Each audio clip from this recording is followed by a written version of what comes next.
The high school football season is in full swing in Central Illinois, and Clutch Sports Media brings you a Week 4 Big 12 action in a crosstown rivalry matchup. It's the undefeated Bloomington High Purple Raiders playing host to the Normal West Wildcats.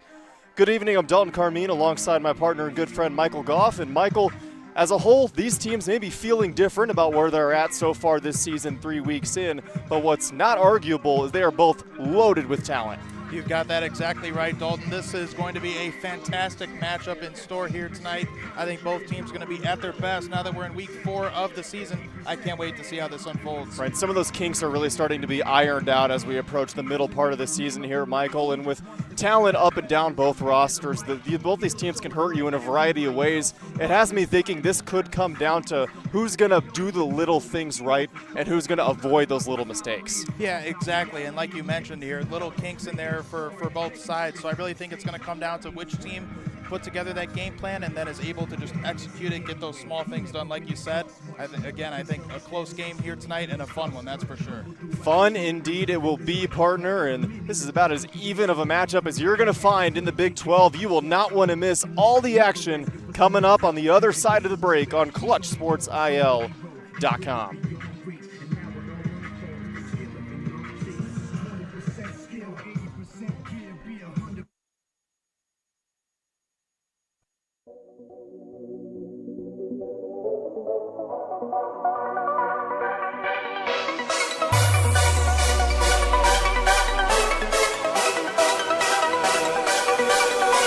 Central Illinois, we're going to overtime.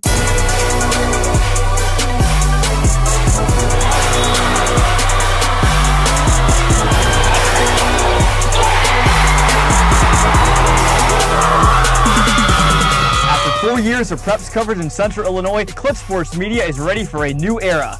CSM Overtime. What is CSM Overtime?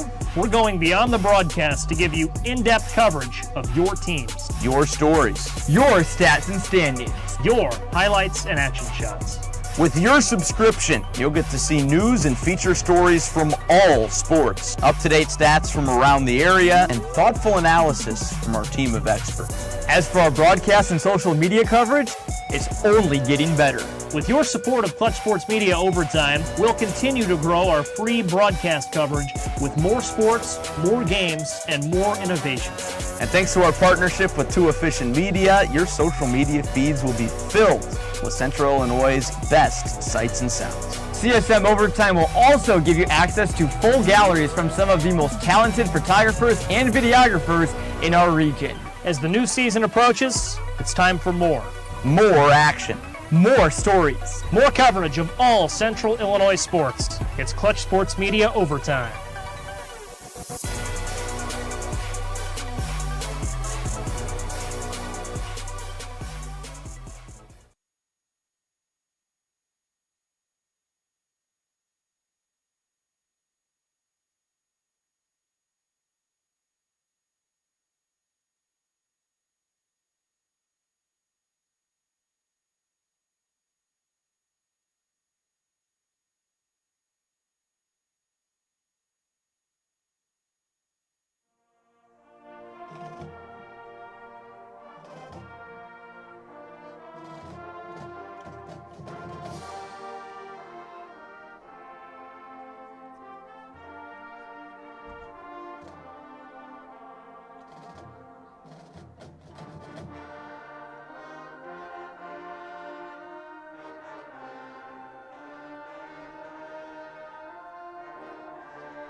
A beautiful rendition of the national anthem as the Bloomington High Purple Raiders have taken the field, followed shortly after by Normal West in their white. And Michael, what an atmosphere. I mean, we just saw probably one of the more electrifying introductions, runouts, whatever you want to call it, there from Bloomington High. Yeah, absolutely, Dalton. I mean, it doesn't get much better than that, seeing an entrance like that at a high school football game. It's just the perfect atmosphere here tonight.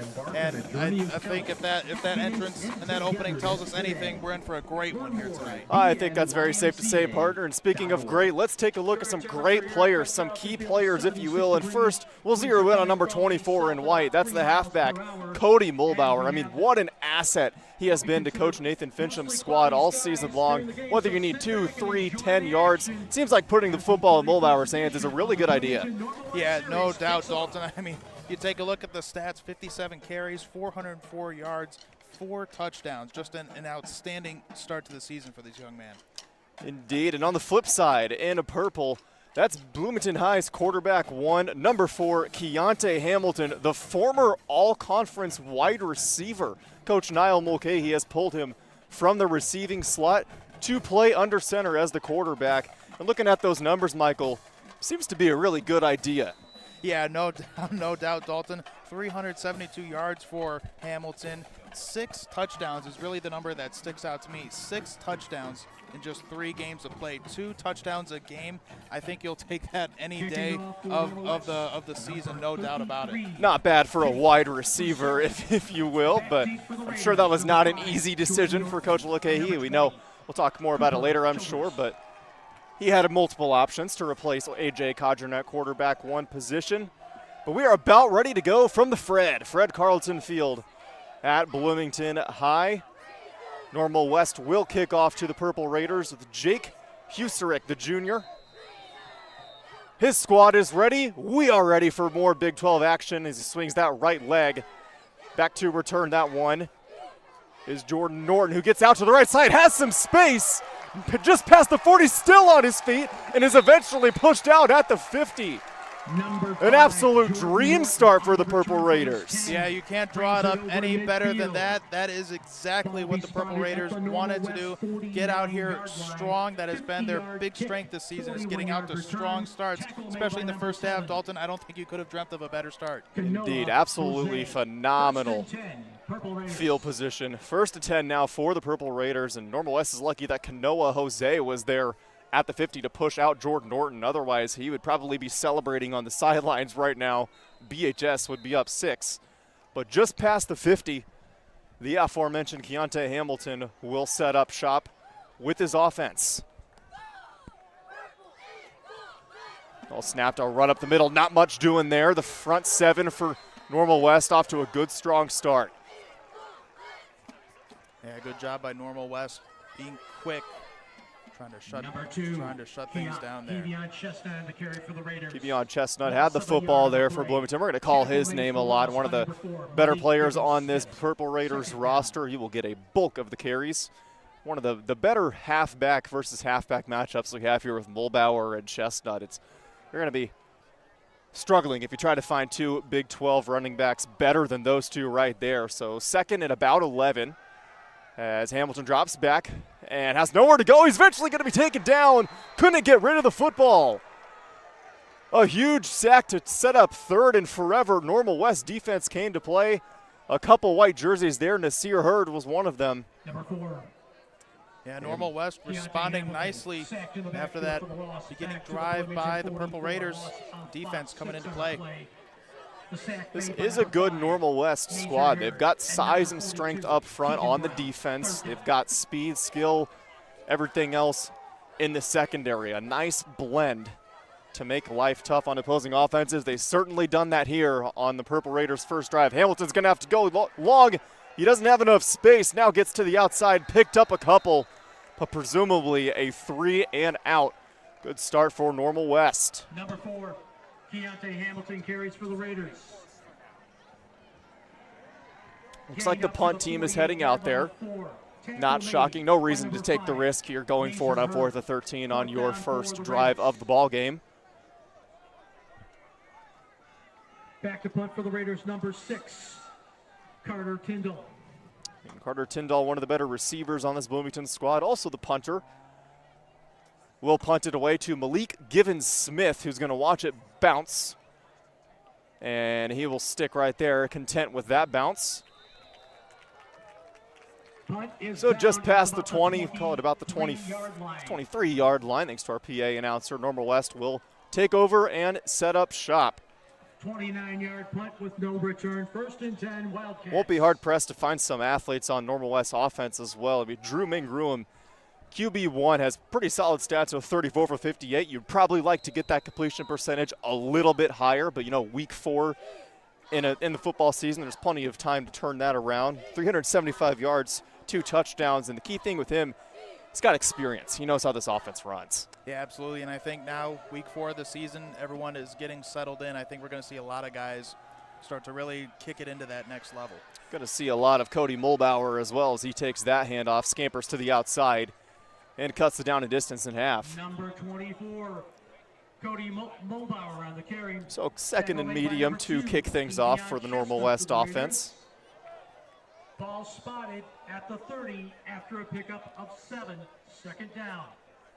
Looking out there, just in terms of pure size advantage, Bloomington High's defensive line much bigger than Normal West's offensive line, but Coach Fincham, you know, talked with him before the season, before the game, he knows that they might be undersized just a tad bit on that offensive line, but he thinks the intelligence is what's going to win them ball games. A couple good blocks there. Mulbauer is able to pick up a couple. Is that enough to move the chains? Yes, it is. Mulbauer gets that football head out enough, and the first down of the game for Normal West. For the Raiders, Jalen Rabb picks up the 1st down at the Raider 34 after a pickup of 4. So 1st and 10, just under 9 to go in our first quarter. Mangrum looks to the sideline, gets his signal. He's going to hand it off again. Really relying on Mulbauer early. Really not a surprise. He picks up another gain of 4. 24, Mulbauer on the carry for the Wildcats up to the 40. A pickup Couple of 6, purple tackled jerseys by there number to 7, take him down. Gassaway. It was 2nd Cedric down. Gassaway, one of the Bloomington's leading tacklers, was there for the tackle. 2nd and 4 now. Mangrum swings out. It's a wide receiver screen, and he spiked it. The intended receiver, Number 1, Malik Givens-Smith. Pass for number 4, Malik Givens-Smith is incomplete. Givens-Smith, the 2nd-team all-conference receiver himself last year. Probably will be targeted a lot if I had to take a guess, but some other solid options for Mangrum to throw to. Efoy Vaskins, we'll call his name at least once, I'm sure. He's got 9 receptions for 100 yards, so hasn't been targeted a ton, but when he gets the football, he's making it happen. 3rd and 4 now. Normal West would love a conversion here to keep that offense out there. Instead, the play is going to be blown dead. Laundry on the far side of the field. And we'll see what referee Jeff Corley has to say. Dead ball, false start against the offense, 5-yard penalty, still 3rd down. And one of the men in white on Normal West budged a little bit too early, so that takes it 3rd and 4 to 3rd and 9. It's probably not a penalty you want to commit in that spot, Michael. No, certainly not, but, you know, early on in this game, plenty of time here, still a good opportunity for Normal West. Mangrum is blown up in the backfield. It was the senior captain, Dave Williams, bust right through the offensive line to take down Mangrum. A absolutely huge play, and all of a sudden, you know, it was 3rd and short. It looked like Normal West was bound for another 1st down. Now they're going to have to punt it away. And Dave Williams right through that offensive line. Yeah, big-time play, that's for sure. It was a violent takedown. I'm glad Mangrum got up and seemed to be perfectly fine walking off to the sideline. Flag on the play as the punt is up in the air. And it'll be caught, and that is number 20. Cooper Childers will return it, get a couple yards, but was a flag on the play. As the referees will converge to figure out what exactly happened and who is the guilty party.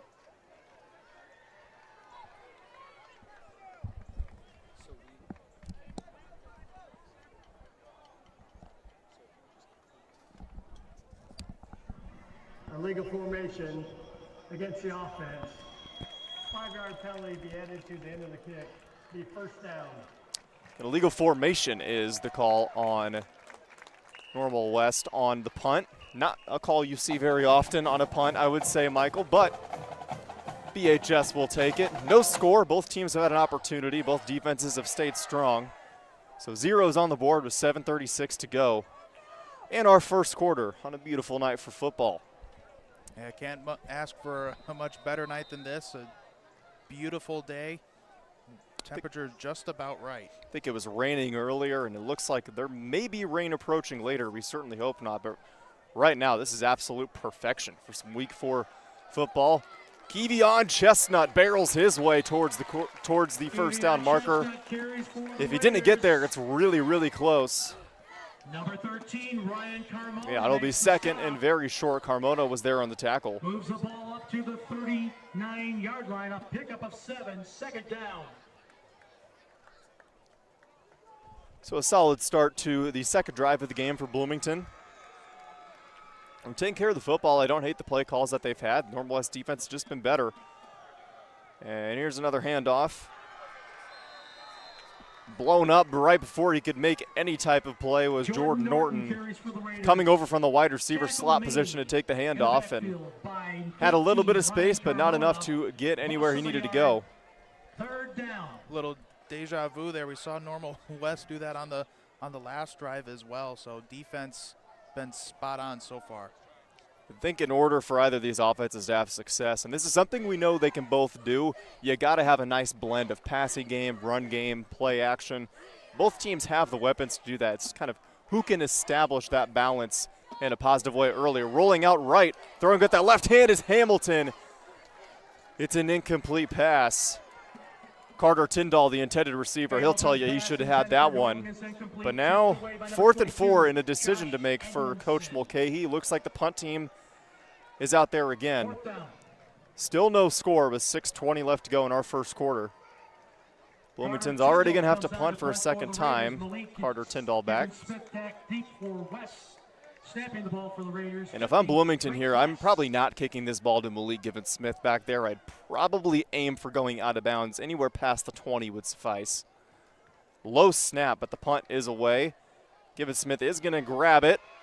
A beautiful spin move got him a couple extra yards, but about the 23-yard line is where Normal West will set up their next offensive drive. Back and forth we go. Ping pong match here in the early going here, Michael. Yeah, it has, Dalton, and we've talked about before the game that we thought this was going to be a close game, and both teams have been figuring each other out so far. I mean, when you think one side has the good opportunity, the defense on the other side just shuts it down. So it's been a really, really fun start to this one here.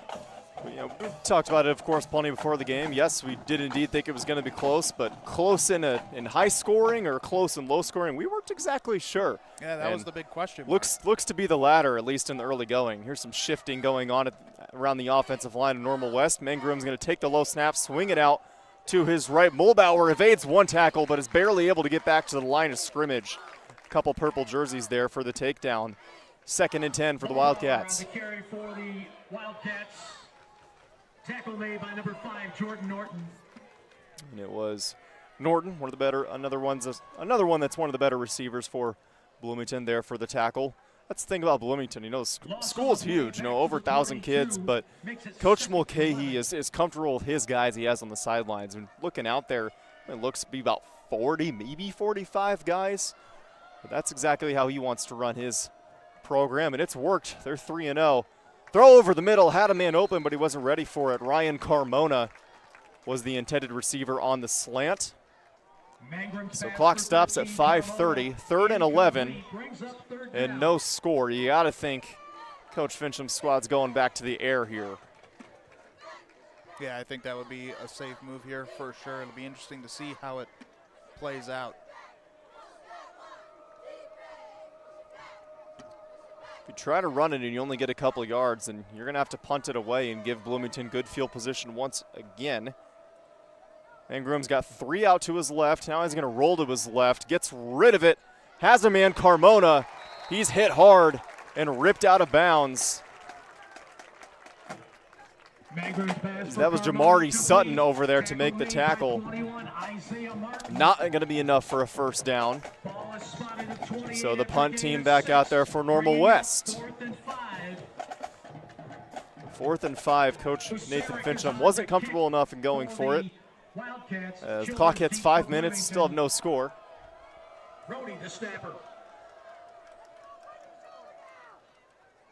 And the punt is up, and that's a really good punt. It's going to flip the field, presumably.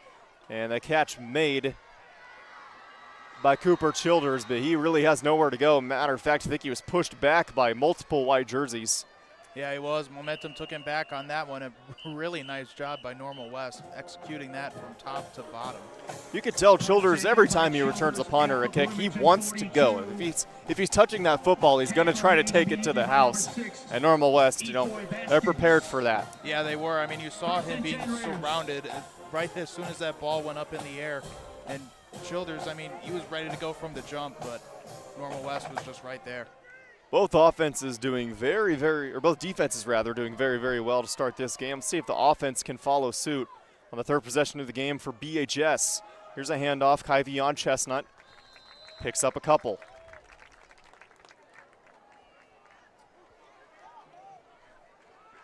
Chestnut on the carry for the Raiders. Tackle made by 25.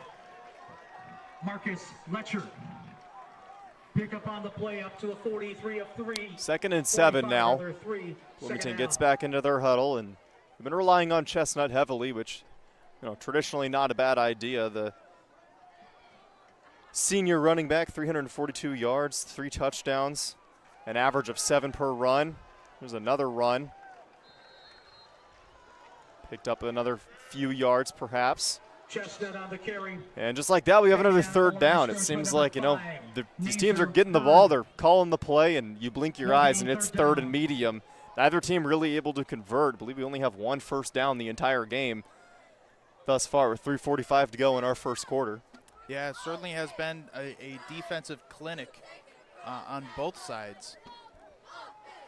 Has not been much of an offensive, neither a threat nor a chance, really.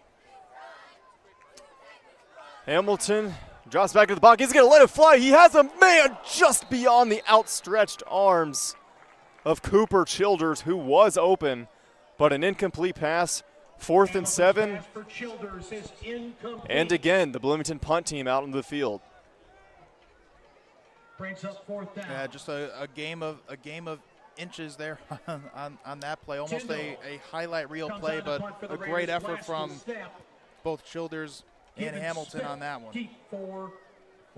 Wasn't a bad pass at all. Cooper Childers just barely couldn't get there. I think if he did, he might have taken that to the house. Certainly would have put them in field goal range. Here's another punt. That's up, and that's a good one. Won't give Malik Given-Smith a chance to grab it. It rolls out of bounds at about the 33, give or take. So with 3:16 to go in our first quarter, but all defensive stops and all punts. Only 1 first down and no score. Coaches on the sideline, you have to imagine, are maybe not scrambling, but certainly double-checking their clipboards, like, what exactly in the offensive game plan is going wrong?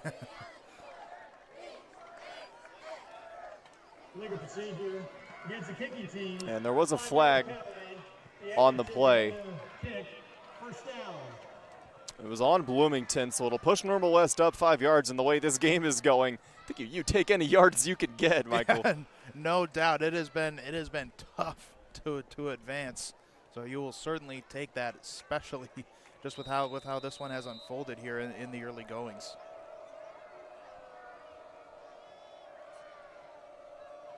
Mangaroom is back, sends a man in motion, and he's going to hand off again to Bullbauer, who gets a pickup of about 2.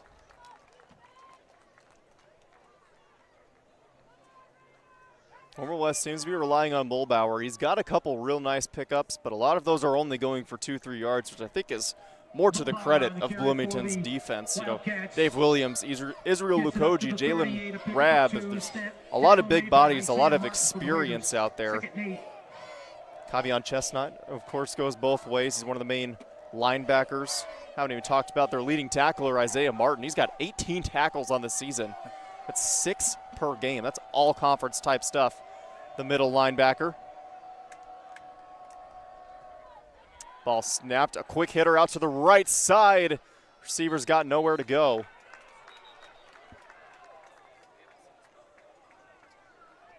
And I believe, don't have the best angle at it from where we are. I believe it was Efoy Baskins. Efoy Baskins is complete. Indeed it was. He was brought down by 3 purple jerseys. 2nd and 8 now. After a pickup of 1, 3rd down. Oh, pardon me, 3rd and 7. Normal West is blending the offense. They're doing quick hitters out to the right, to the left. They're running it with Mulbauer. They haven't really strung anything together yet, but a pickup here on 3rd down would be huge for Coach Fincham's squad. Let's see if they can get it. 1 man in the backfield, 3 to his right, 1 to his left. For QB1 for Normal West, Drew Mangruum. Everyone looks to the sideline and want to make sure they have the right call. And I believe a timeout was called. Timeout on the field. West. Indeed it was. Normal West decides to call that timeout, so I can't really say I blame him. You know, minute 39 left in the first quarter. Nobody scored. You only have 1 first down. You know, Coach Fincham probably just didn't see everything out there that he liked, and also just give your guys a breather. Maybe it can kind of get them back into the swing of things because they've been on and off the field this entire first quarter. Yeah, it has been a back and forth battle out there for sure. I like the timeout call by Coach Fincham, kind of give everybody a breather, go over that game plan one more time, and then get back out there, try and capitalize here in the last minute 39 of the first quarter. Both teams back out there.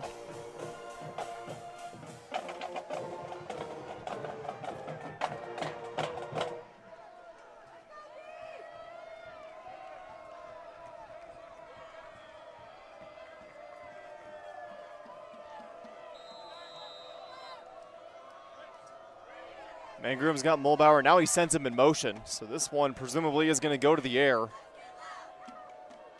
Drops back. Gets rid of it. He has a man. It's Mulbauer who's got it. The 20, the 10, and in the blink of an eye, Normal West is on the board first. Cody Mulbauer, a receiving touchdown. Who else but Cody Mulbauer in that situation? Just an incredible carry, incredible execution from Normal West. That was whatever Coach Fincham talked about in that timeout, it worked to absolute perfection. Indeed it did, partner, and I thought that was interesting. When Mangruum sends Mulbauer in motion, I figured he probably wasn't just doing that for fun, probably targeting him, and we're exactly right. That was just blazing speed. Incredible to watch out there. From the junior running back, who turned into a wide receiver on that one. His 5th touchdown of the season, and the extra point. Up and good. With a minute 30 so 7-0, and we got a minute and 30 to go. A player down for Normal West, but they lead 7-0. 64 yards. And that's huge for Normal West, striking first in the point column. That's one of the keys. They want to come away with the win here tonight, get out to a good start, try and build that lead early. Right, that's exactly what they did in week 1, you know, against P&D and Peoria Notre Dame. That's a pretty solid football team that they got there. They run the ball a lot. They're tough. They're very big, very physical. Something that Normal West, you know, sometimes struggles with is physicality. But they beat P&D 34-14 in week 1. Lost to Normal Community 35-22. I don't really think that's anything to, you know, kind of push away. Normal Community always one of the best teams in the area. Don't really think that's a season breaker, losing to the Ironmen.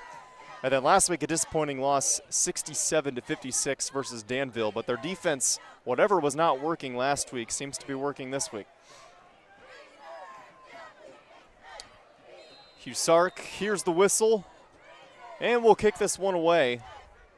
The very short kick into the arms of Purple Raider, who is hit hard. Very hard.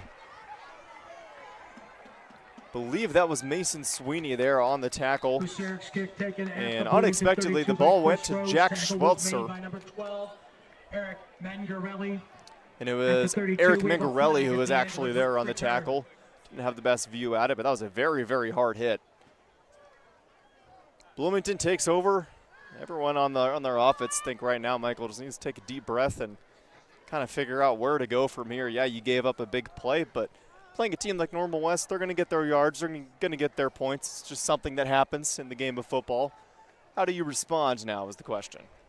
Yeah, and I think Bloomington, I mean, they've shown this season they're more than capable of responding after being down just by 7 points here. I think Bloomington still in a good spot here, but you have to capitalize now as you're getting down to that final time here in the first. And on that return, there was a late call, a face mask on Normal West on that tackle in the jumble. Somebody grabbed the face mask, which is about the one of two things that you cannot grab when making a tackle. So really good field position now for Keontae Hamilton and company to put some points up on the board. He takes a snap, hands off to Chestnut, who picks up a couple.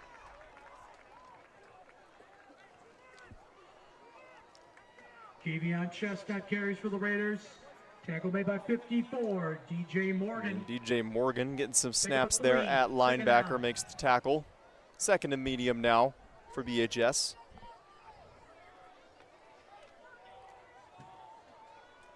Seven 0 Normal West, just under a minute to go on our first quarter. Chestnut sends a man in motion. Now fakes the handoff, looks out wide and throws it wide. The intended receiver, Jordan Norton. And now 3rd and 7 again. Yeah, good idea there. Put a guy in motion, try and advance that ball. Just unfortunately wasn't able to make the pass complete. Now start giving Normal West defense some different looks here, and maybe you can catch them sleeping and put one in the end zone. Yeah, mix and match. You know Normal West has figured out the game plan early. I like the idea of mixing it up.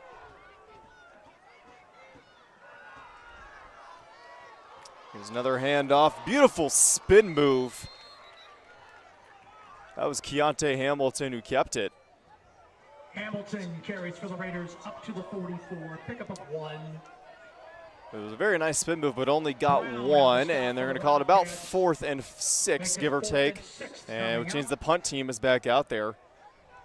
They do have 26 left on the play clock and 19 on the game clock. See if they actually punt this away or they're just going to let it die down. As Malik Givens-Smith stands at about the 20, ready to return it. And the ball is snapped. Tyndall sends it away. And Givens-Smith is going to let it roll just in front. Did that stay out of the end zone? Yes, it did. So a great punt and a nice job by special teams, which was an issue for Bloomington last season. But nice job getting to that football. It has pinned Normal West back at around the 2. And as the clock hits 0 in our first quarter, we head to the second quarter with Normal West up 7-0. And both teams headed their respective huddles. I guess overall, Michael, what do you think for Coach Niall Mulcahy in that huddle with his offense and defense, with the huddle in his, or with his team in the huddle? What do you think is overall the message here? I think the message is going to be to try out some different things in the second and really just try and pump things into gear. We saw Normal West really crack down on Bloomington on their major drives there in the first. So I think the message has got to be pump the gas, increase that pressure, make Normal West make those mistakes, and then I think Bloomington is going to hope that happens and see if they can break through here. And Normal West, the offense was slowly crawling along before Mangrum sent his running back, Cody Mulbauer, in motion and sent him on a go route and hit him for about a 61-yard touchdown, which is where we stand right now with the Wildcats up 7-0. But a beautiful punt from Tyndall and a beautiful job by the Purple Raiders special teams squad has the Wildcats pinned at about the 2. So roughly 98 yards to go for Normal West. They would love another big play here, and I think, Michael, they might just hand it off here to Mulbauer to get out of the shadow of their own goalposts. And that's exactly what they do for a pickup of maybe 1. Bloomington, you know that they're probably going to be going to Mulbauer here at least twice. So see if they try to pack the box a little bit more than usual. Rab was there for the tackle. Pick up on the play of 1, second down. Mangrum standing right in the middle of his own end zone. Hands off to Mulbauer, who evades a couple tackles, and that's going to help out a lot got close to the first down. It'll be about 3rd and short. Beautiful blocking there from the Normal West offensive line. They've done a pretty solid job. Only allowed 1 sack so far. Maybe undersized, but they're not outbrained. No, and intelligence, I mean, you have to have that strong play IQ to come away with wins. Normal West has just been impressive on that end so far. Yes, indeed. We have another penalty here. False start against the offense, 5-yard penalty. And it is a false start. So the work that Mulbauer just did is going to get canceled out by a false start. Back towards their own end zone go the Wildcats. 11 minutes now left to go in our first half. Wildcats up 7.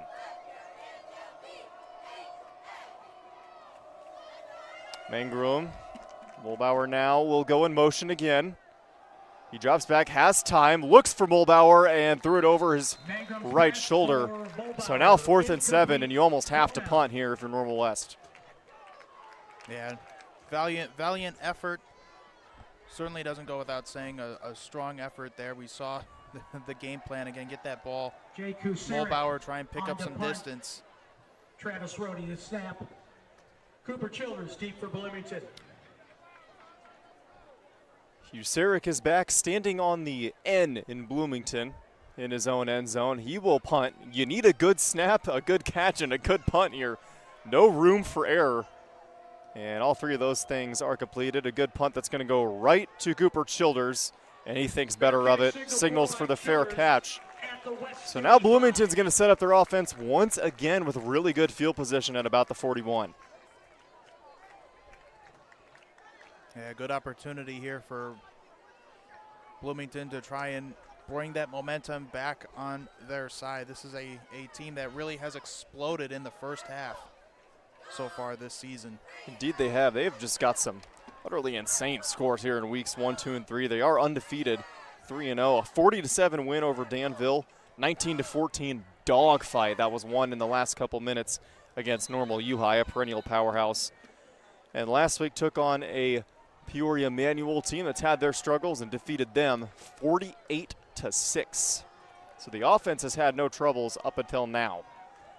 Handoff now to Chestnut. He's looking to break that. He's got space, gets to the outside, slips another tackle, and is eventually brought down, but a huge pickup. Tackle made by number 20, Keyshawn Jones. It was Keyshawn Jones who was there to take down Chestnut. If Jones wasn't there, Chestnut for sure has a touchdown. And Bloomington's not wasting any time here, getting everybody back to the line of scrimmage.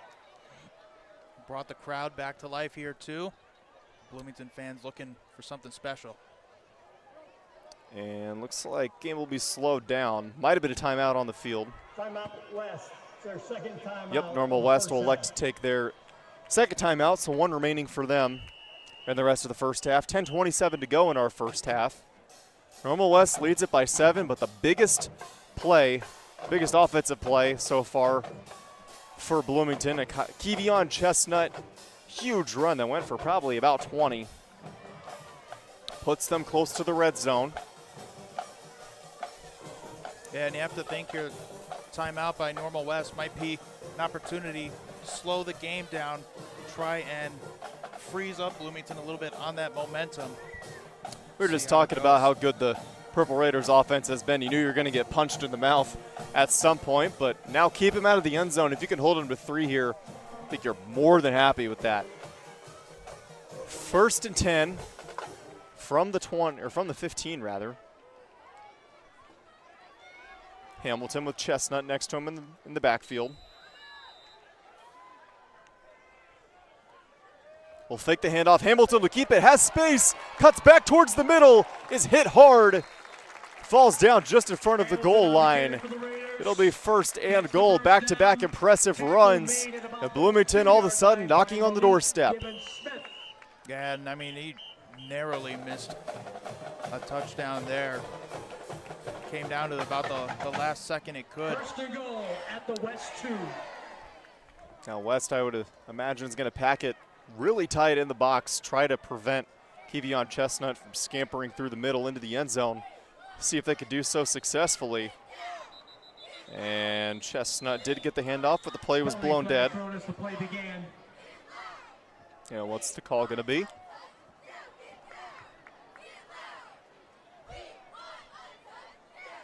Dead ball, encroachment against the defense. Half the distance to the goal, still first down. And it's going to go against the defense, so goes from first and goal from the 2 to first and goal from the 1.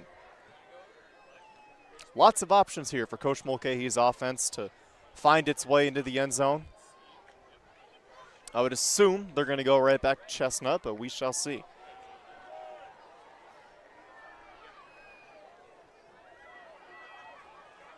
Chestnut's going to be a QB keeper, and he got in with room to spare. Keontae Hamilton kept it, dove right into the end zone for 6. Excellent job there by Bloomington. That is how you respond. Indeed it is, and they, decided let's not even mess around with handing it off, passing it, none of that. Hamilton's like, I'll keep it myself. Used to be a receiver, I know how to handle the ball. And Barosh Dedekian on for the extra point. 5'9" junior puts it up and right through. No, just missed. Don't have the best angle at it from where we are, but the kick is no good, which will keep the score at 7-6 in favor of Normal West, and West will get the ball back. And really no reason to panic here for Normal West. No, just a couple of really good plays by really good players. Now it's about how do you respond. Back at 4th we go, and momentum in high school football. I think momentum in football may be more important than any other sport when it comes to the high school level. Yeah, I'd absolutely agree. Momentum is certainly everything. We've already seen that in action here tonight. And yeah, response. Both sides had to know this was going to be a close game, whether high scoring or low scoring, like we talked about earlier. So I agree. It's about sticking to your plan, execute that plan, try and capitalize on any mistakes your opponent gives you. Malik Gibbons-Smith and Cody Mobar. And Dedekian looking to his left, ready to send this one away. 7-6 is your score with 9:35 to go in our first half. And it's a pretty solid kick. Malik Gibbons-Smith on the reception. He's going to take it out. And goes to the right now, cuts back to the middle, back out to the right. It has space. Down the sideline, gets to the 50 before he's yanked out of bounds to go in our second quarter.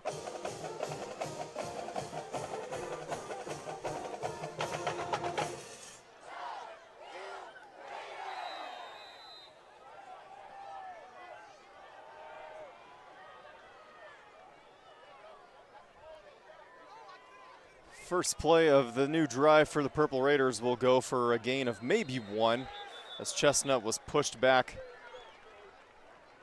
by quite a few Normal West Wildcats. DJ Morgan was one of them. Taken out the line of scrimmage by 76, Marquell Gibbs.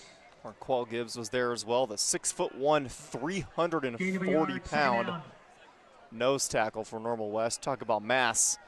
That's what they've got on the defensive line.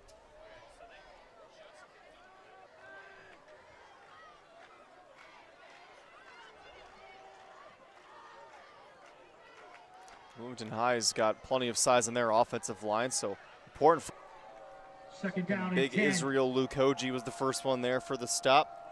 5'10", 310-pound senior who's been a staple of both this offensive and defensive line for Bloomington. Let's think about Bloomington. These guys, I don't know how they don't get so tired, because their line, a vast majority of them are out there every snap on both sides of the ball. Mangrum rolls left and lets it fly. Tried to find Marcion Williams, but really nice defense there from the Purple Raiders. Tipped away by 15, Zion Pargo. Zion Pargo, the Bloomington Central Catholic transfer, was there to break it up. So 3rd and long now. This is exactly where you want them if you're Bloomington. 40 minutes and 37 seconds to go, pardon me. Bloomington can get the ball back. We'll have plenty of time to do damage and take momentum with them into the halftime locker room. Ingram over the middle, threw it into traffic. The intended receiver, C.J. Payton. C.J. Payton tipped away by number 6. Incomplete, and the punt team back out there for Normal West. Be a big moment here for Bloomington. For the Purple Raiders, you want to get another touchdown before halftime. Indeed, you Narrow this one up. would like something to take with you into halftime, and with 4 minutes and 34 seconds to go in the second quarter, you have plenty of time to do just that. You don't need to be panicked about the clock just yet. As a nice punt there will be downed by Cody Mulbauer at about the 23. About the 23-yard line. Bloomington's offense back out there. Back and forth has kind of been the story of this first half here, Michael. An entertaining brand of football if you like defense.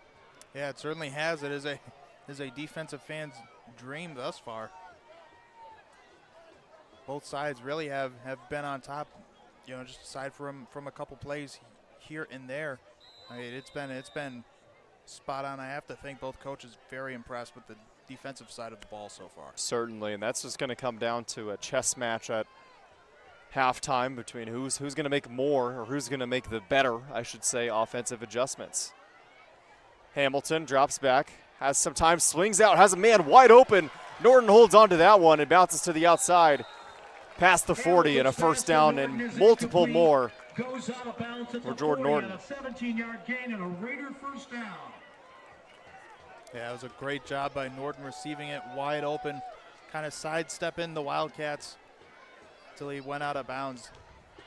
One of those heads-up plays that you have to love, trying to get every yard you can until you simply can't go any further. Yeah, in a game like this where offense is hard to come by, everybody on the offense has to have a nose for the extra yard or two. Receivers, quarterbacks, tailbacks. And Hamilton, play action pass, has Norton again. Those two seem to be on the same page now on this drive. A beautiful toss. Yeah, those passes certainly being cleaned up here on those last two plays. We went from incomplete passes now to near perfect passes. There's clearly some kind of disconnect in the first quarter and the first half of quarter number 2. Hamilton fakes the handoff. He's going to barrel himself for a pickup of about 4. The offense seems to be clicking, seems to be getting into their groove, as Bloomington really wanting to put points up before this half ends. Yeah, you can see kind of that second gear kicking in. I mean, Bloomington is much more aggressive. They are nailing the passes. Again, I agree with you, Dalton. It seems like they're finding their groove here. And that's what you want. You want to find your groove, especially down here to these last few minutes. You want to be the one that makes that biggest impact. Better late than never, partner, as Hamilton looks left, now rolls right. And he's going to keep it himself, evades one tackler and hits the pylon, or hits the stick, rather. It was very close. Are they going to give him the first down? He was pushed out of grounds aggressively by Enrico White-McMillan. Up to the 42, pick up a 4. It'll be 3rd down and 2. So 3rd down and 2, 3rd down and short for Bloomington. I think if they don't pick it up here, this is certainly 4-down territory, but we shall see. Offense has clicked on this drive. You wouldn't think 2 yards rather would be too much of an ask, but see if Normal West defense can stand strong. Handoff, Chestnut. Doesn't get a ton, but he got more than 2, which gets him the first down, the 3rd first down of this drive alone. Carmona and Brown make the stop. Ball be spotted at the West 36 after a pickup of 6 yards and a first down. Now you have options as the clock goes down to 3:03 left in our first half. West leads it 14-6. Purple Raiders are surging, showing a lot more promise on offense. Here's a handoff to Chestnut. He's hit hard by Malik Given-Smith, but dives forward, and a late push there. Some extracurriculars maybe. As he crosses the 35 up to about the 31. Couple extra pushes and shoves, and cooler heads seem to have prevailed, as they usually do. And called about 2nd and 5 with 2.5 to go in our first half.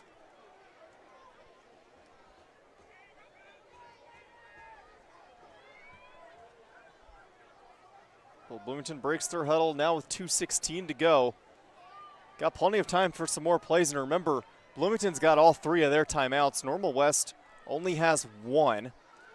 Fake handoff, Hamilton keeps it, cuts back towards the middle, is eventually going to be wrapped up, but that's plenty for a first down. Really nice job by Bloomington, just adding West, on to that pressure. Hamilton on the carry gets the first down to the 21. Pickup of 10, stop made by 45. A.J. Holly. It's a great opportunity here. We'll see if Bloomington can come through. Speaking of those timeouts, you might as well use one here to give your guys a breather. It's been a long offensive drive.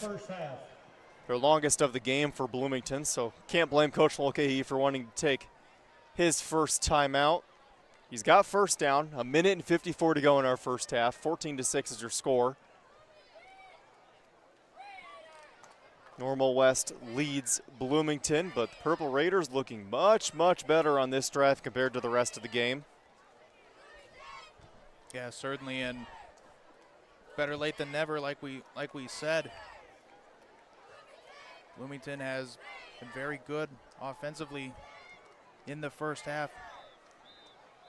Going into tonight, 40 points in the first quarter, 54 in the second quarter. Haven't seen that kind of offensive explosion from them tonight, but again, those numbers tell you they are more than capable of putting up something. And we discussed that with Coach Mulcahy before the game. You know, is that a cause for concern that his teams are scoring way more in the first half than in the second half? But he responded saying it's the nature of the game. They've running clocked 2 of their 3 opponents, so we don't have. You're probably subbing out a lot of your starters as well. You're obviously not going to score more. Could score here. A deep shot to the end zone is caught. A fantastic catch. Jamari Sutton holds on, and it's a touchdown for the Purple Raiders. Holy cow. Hamilton just cocked back and threw an absolute dot.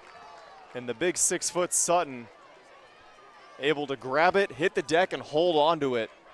Yeah, that is just what Bloomington was looking for there, a huge shot. That woke up the crowd, Dalton, I can tell you that. Certainly did. They haven't had a ton to cheer about before this prior drive. But now they are on their feet. They are raucous, making some noise. And Coach Mulcahy is going to keep the offense out there to go for 2, it looks like, to make it a 14-14 ball game. And did Chestnut get there? Waiting for the signal. No, he did not. Normal West stays strong. So the Wildcats hold on to their 2-point lead with 1:49 left before halftime. Normal West 14, Bloomington 12. Well, I guess if you're Normal West, yes, you gave up a touchdown. No one ever wants to do that, but 1:49, and you probably have some time, no timeouts left, but you have some time to take a shot downfield. Seen them do it before this game. That was an 8-play, 48-yard drive for the Raiders. They're actually 77 yards. That took over 2.5 minutes.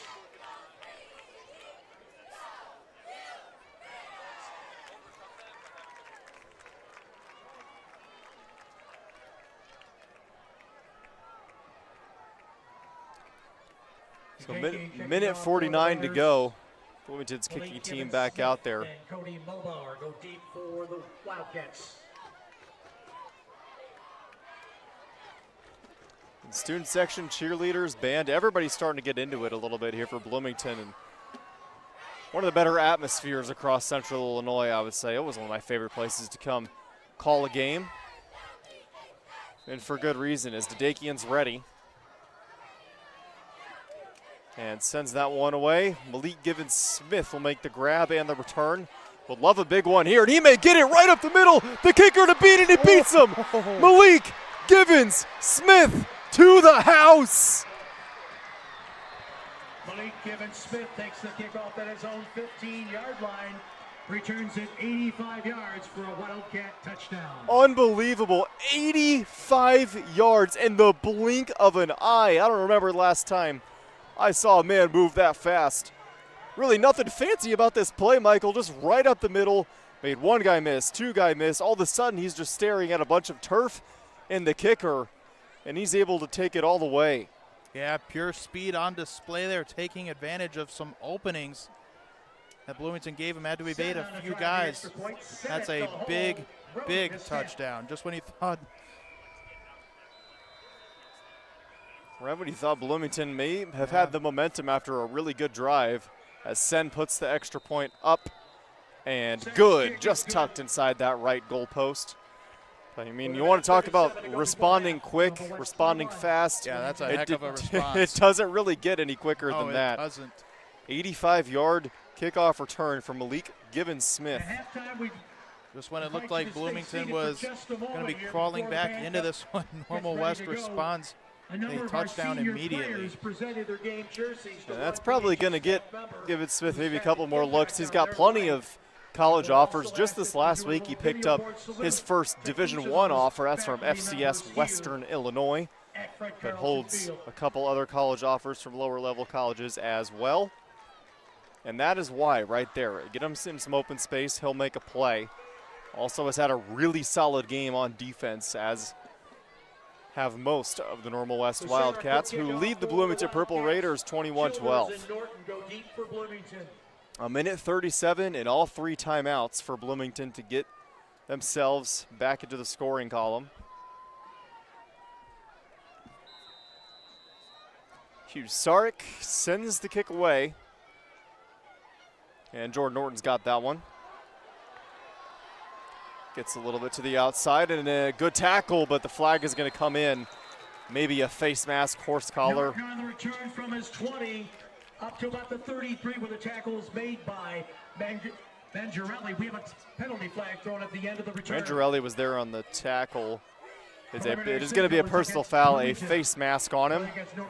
So a good return from Norton, just got even better after the personal foul. Face mask.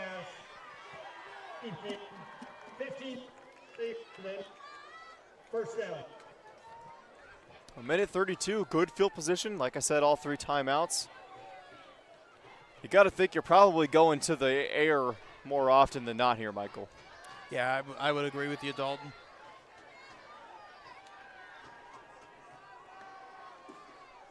Yeah, it's got to figure out where the ball is going to be placed. Everybody marching into Normal West territory.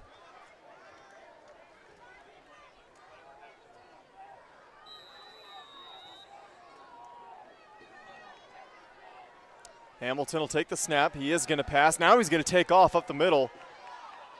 And is tripped up. A nice gain. Hamilton on the carry up to about the 42. Carmona makes the stop for the Wildcats. Carmona, who's had himself a nice game offensively and defensively, is there to take down Hamilton. Clock approaching a minute. Bloomington's got to hurry things along here if they want to get more points up on the board. Yeah, and you know they're looking to respond after what Malik Gibbons-Smith did. I mean, probably the play of the game thus far. Certainly, a couple big plays, but that one takes the cake. And Hamilton hit as he throws, but a really nice catch there from Jamari Sutton. He bobbled it at first, but held on. And a first down and plenty more yardage. And even more important, Sutton is able to get out of bounds to stop the clock at 50 seconds. Yeah, that's big. Ball is spotted at the Bloomington's in a good position here. Make that one final push of the half. Try and throw things back on your side.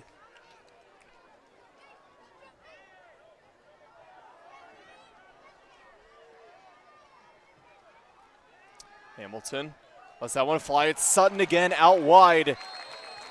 Runs his way towards the 15-yard line, and very quickly, Bloomington threatening to put more points up on the board. Just these quick hitters, really nothing too fancy about these passing plays, Michael. Just stepping out, Hamilton's looking at the first option, and then if that's not there, looking at the second option, delivering nice, strong passes to move his offense along. There's another strong pass, but that one was tipped by Nasir Hurd. A bullet over the middle. So the clock stops again, 2nd and 10.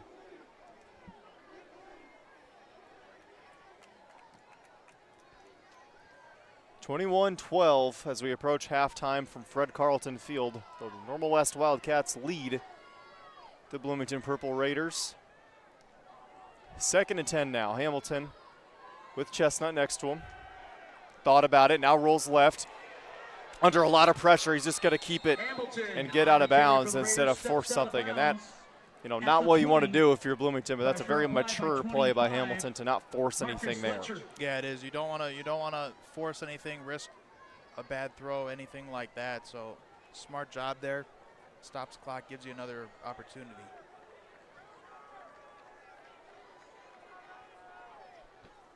Does indeed stop the clock at 38.3, but now it's 3rd and 14.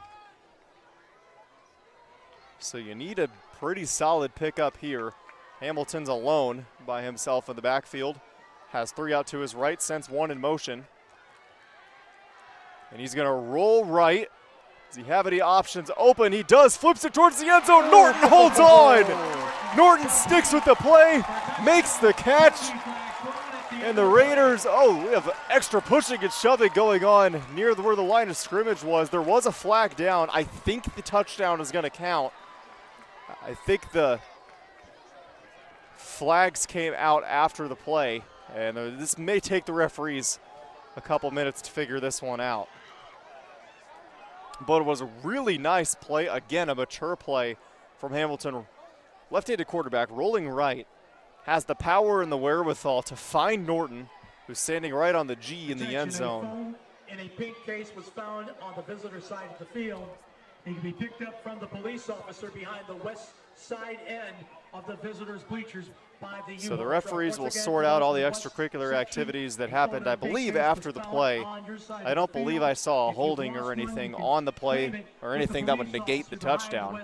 No, I didn't either. I think touchdown will be good. As we stand now, it's 21-18. And what's the call going to be? 21-18 Normal West.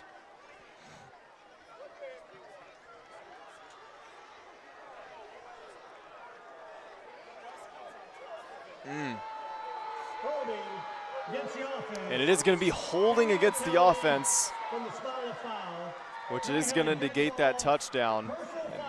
Against the offense. That's 15 yards. Going to be replay 3rd down. Goodness. So Bloomington, after the jubilation of getting another touchdown, holding in a personal foul is going to kick them way back towards the logo, much to the chagrin of the Purple Raider faithful, but we play on. There was a lot going on in that play, Michael. You only got 4 eyes between the two of us, but I was more mesmerized by the play itself rather than the penalties. But yeah, you and me both. And probably a good idea here for Coach Mulcahy to take a timeout, calm his guys down. Yeah, a lot of emotions flying here. This is a good chance. Keep that level-headed. And one of the great things about high school football, Central Illinois, is just, rivalries, competitiveness, emotion, as you said. It's just an electric atmosphere and what's been a phenomenal football game thus far. 21-12 is your score. Normal West leads it. Sometimes when those emotions boil over, the referee's got to step in and make the decision they think is right, which is exactly what they did. Now 32 seconds to go. The first quarter absolutely zoomed right by us, Michael, but this, specifically the latter half of this second quarter, has really been crawling along with all the scoring and big plays and penalties. Yeah, it has. You thought this was going to be a low-scoring affair with how that first quarter went, but the points have really racked up on both sides. So now 3rd and 37. Hamilton lets it fly, and it's a beautiful catch. And Childers is able to hold on to it. It won't be enough for a first down, of course, but still, that's momentum. Hamilton flipped it up, and Cooper Childers got it. And with 24 seconds, Coach Mulcahy again will elect to take a timeout and go over the game plan. Yeah, that was a huge catch by Childers. And again, time running low here, but Bloomington can control the clock timeout-wise after Normal West has already used up their 3. So I like this idea here, just after a good play, get that momentum on, you take that timeout, go over things again, make sure everyone's on the same page here. It's an interesting situation. You know, you got the ball at about the 30. You just had a huge pickup, but alas, it's 4th and 22 because of the holding and the personal foul. And the offense is still out there. I would presume Hamilton is just going to take a shot to the end zone and hope for the best here. Has to evade a tackler, now rolling out to the left. Getting chased from behind. He's going to just have to hold on to it, cover up the football as he's driven down to the ground. Didn't have any options, so a turnover on downs, but only 15 seconds for Normal West to respond. So not the outcome you wanted, but also, you know, better than an interception or a fumble or anything in the nature. An injured player on the field as we'll take a break.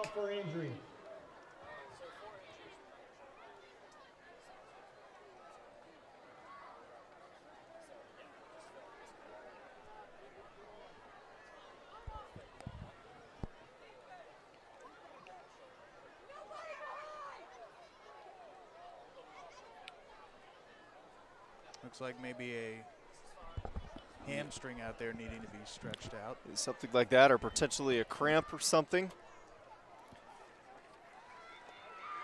And it was DJ Morgan who was down, but he's walking off on his own power. Hopefully he's all right. In 15 seconds now, Normal West will retake possession. Interesting if they'll take a shot down the end zone, try some trickery, or if they'll just kneel and take their 21-12 lead with them into the halftime locker room.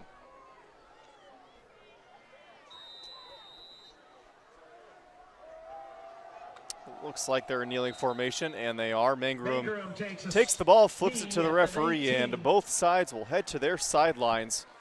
Halftime score 21-12 in favor of Normal West.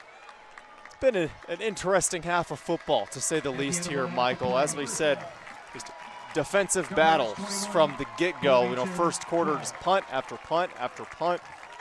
Really, offenses weren't making a ton of mistakes per se. I would say it was just better defense. Would you agree? Oh, I absolutely would. It was certainly a defensive match there at the very beginning in that first quarter. I mean, both teams clearly went in with a game plan, but the defenses were just right there to counter each other. And we've seen the scoring pick up here a little bit as both sides kind of mixing and matching their game plans, trying out new things. So I'll be curious to see kind of how that carries over into the second half, whether we see perhaps that more defensive approach again, or if we see the offenses exploding as those game plans continue to be mixed and matched throughout the game. Certainly, and that second quarter was pretty much unpredictable. A lot of penalties, a lot of very good offensive plays. Some good defense, of course, had that the entire game. A little bit of extracurriculars, like I said. It had everything you would ask for, but in terms of offensive adjustments, we'll start with Bloomington. What do you think they have to adjust offensively in the halftime locker room? I think the big thing offensively, again, is just going to be putting together a long stretch, gaining those yards all the way. Try and really pull off those throws the best you can. Run with the ball. Try not to get kind of caught in there. Especially from Hamilton. I mean, we saw him get bunched up a couple of times in there. So I think for Bloomington, you want to just continue drive down the field best you can. Fire off those throws. Lean on Hamilton to give you those strong throws. Indeed, and we will be back with more halftime analysis on the other side of the break. Your halftime score again, Normal West 21 and Bloomington High 12 here on ClutchSportsIL.com. Don't go anywhere.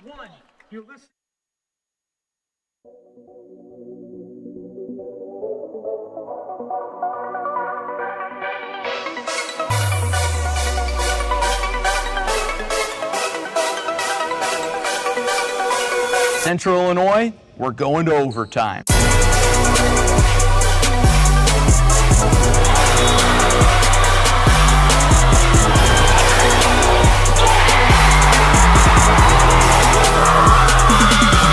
After 4 years of preps coverage in Central Illinois, Clutch Sports Media is ready for a new era. CSM Overtime. What is CSM Overtime? We're going beyond the broadcast to give you in-depth coverage of your teams, Your stories, your stats and standings. your highlights and action shots. With your subscription, you'll get to see news and feature stories from all sports, up-to-date stats from around the area, and thoughtful analysis from our team of experts. As for our broadcast and social media coverage, it's only getting better. With your support of Clutch Sports Media Overtime, we'll continue to grow our free broadcast coverage with more sports, more games, and more innovation. And thanks to our partnership with Too Efficient Media, your social media feeds will be filled with Central Illinois' best sights and sounds. CSM Overtime will also give you access to full galleries from some of the most talented photographers and videographers in our region. As the new season approaches, it's time for more. More action, more stories. More coverage of all Central Illinois sports. It's Clutch Sports Media Overtime.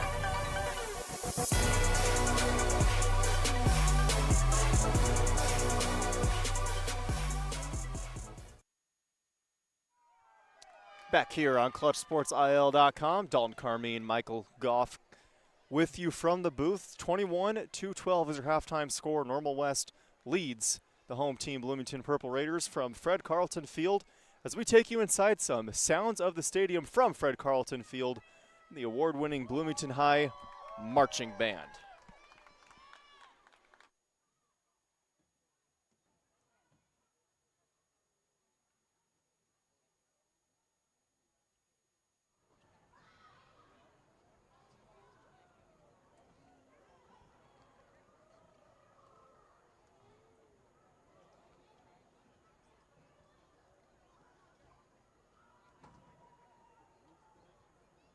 We believe your home should be as unique as you are.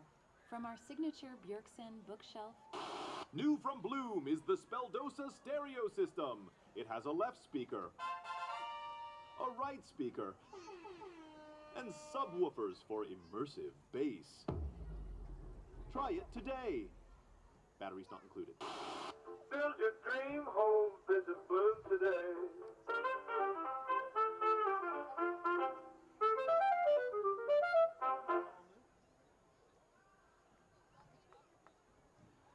Drum majors Claudia If, Allie Setzler, and Sean Obermeyer. Is your band ready?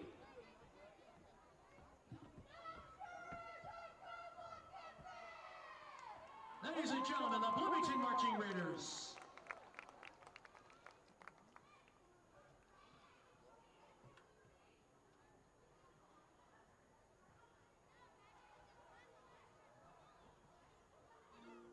Congratulations on the purchase of your new table from Bloom Home Furnishing.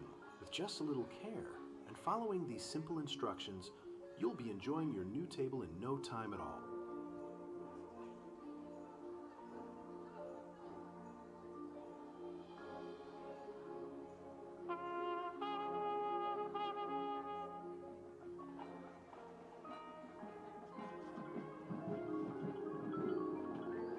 Let's begin by getting all of the parts and pieces out and ready to go.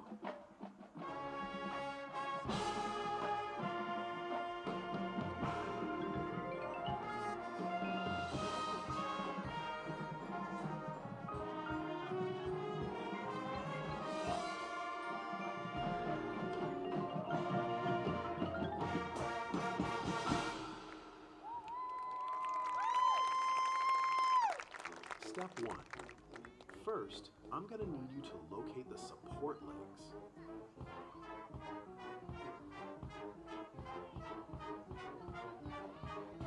Then attach leg A to corner B.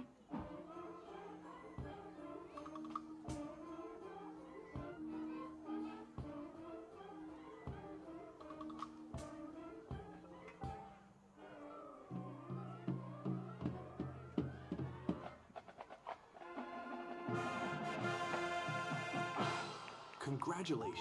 Step 1. Complete. Step 2. Repeat the process on the other legs.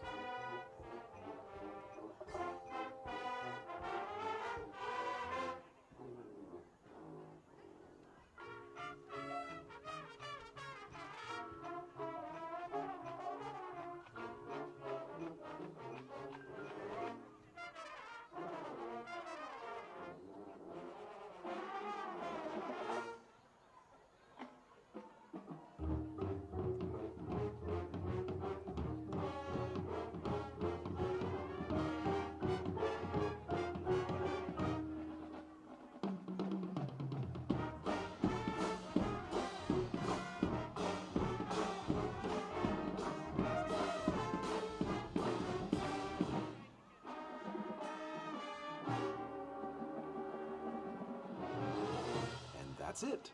Your table is ready.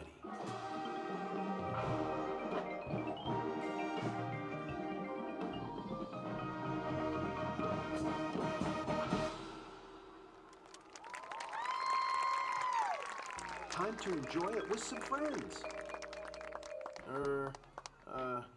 It's okay. We might have mixed up a step. Don't worry, you can always call our helpline.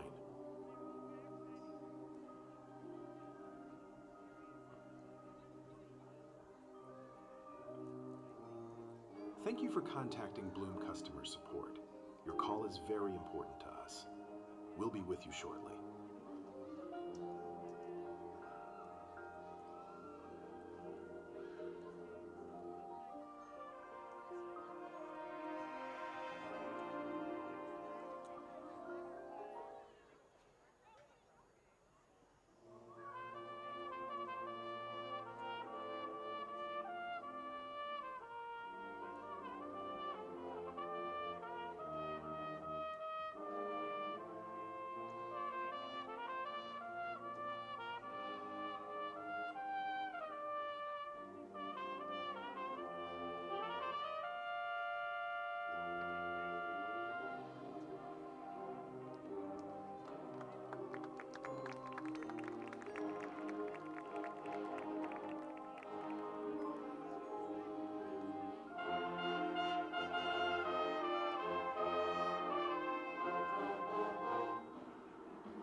Marching Raiders are directed by Max Chernick and Jarrett DeFields with assistance from Jacob Beinborn, Lindsey Victor, Kayla Smock, Hannah Kramer, Tyler Beelan, Robbie Brett, Kyle Heisler, Kale Starr, Emma Beto, Connor Frankie, Saina Ulia, also David Lukavchik, Melanie Porter, and Sarah Ecker.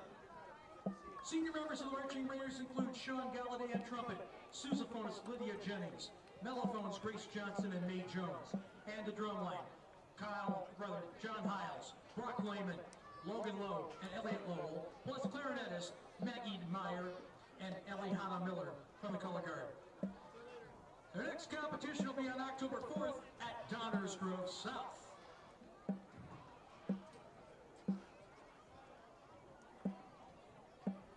Have some information to pass along about the Raider Golf Squad for the boys.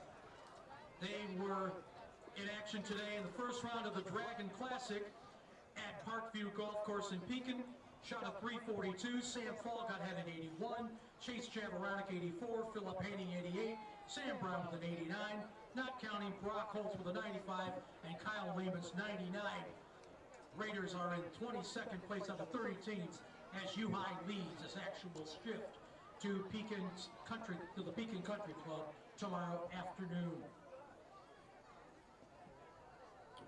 Halftime score, Normal Community leads Kankakee 10-0.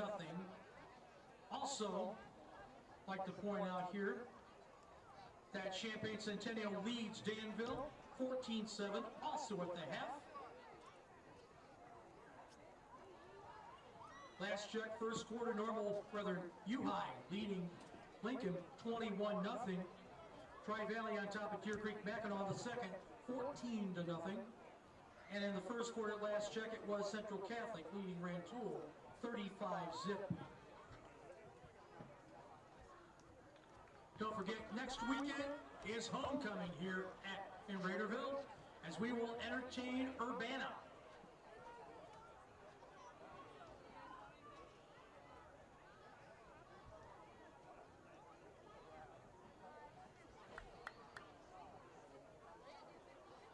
Have a couple of our community partners we'd like to recognize at this time. Illinois State University. Illinois State University graduates earn $15,000 more than the national average just a few years out of school. Create your legacy at Illinois State University. Yep. And also a couple more of our community partners we'd like to recognize. Our Brand Industries and Marsh McLennan Companies.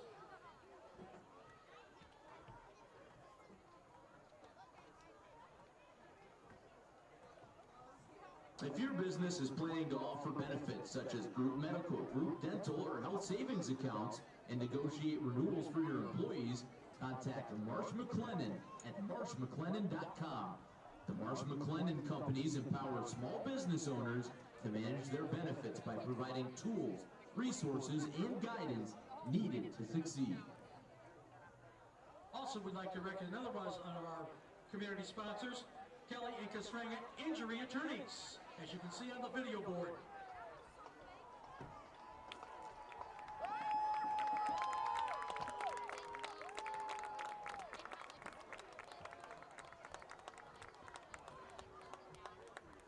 Starting the second half, Normal West will receive the kickoff to resume play.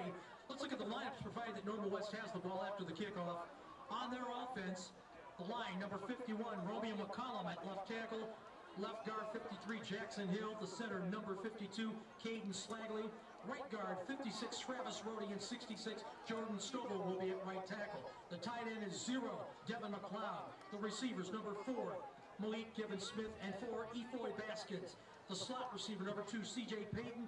Tailback, 24, Cody Mulbauer. And the quarterback, number 1, Drew Mangrum.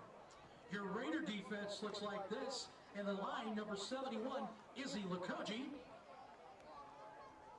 Number 73, Jalen Rabb. And number 77, Dave Williams. Linebacking core, number 2, Kevion Chestnut. Number 6, Carter Tyndall. Number 7, Cedric Gassaway. 13, Jamari Sutton. And 21, Isaiah Martin. In the secondary, number 5, Jordan Norton is at one corner. Number 20, Cooper Childers at the other. And playing all the way back in center field at safety, number 8, Siler Green.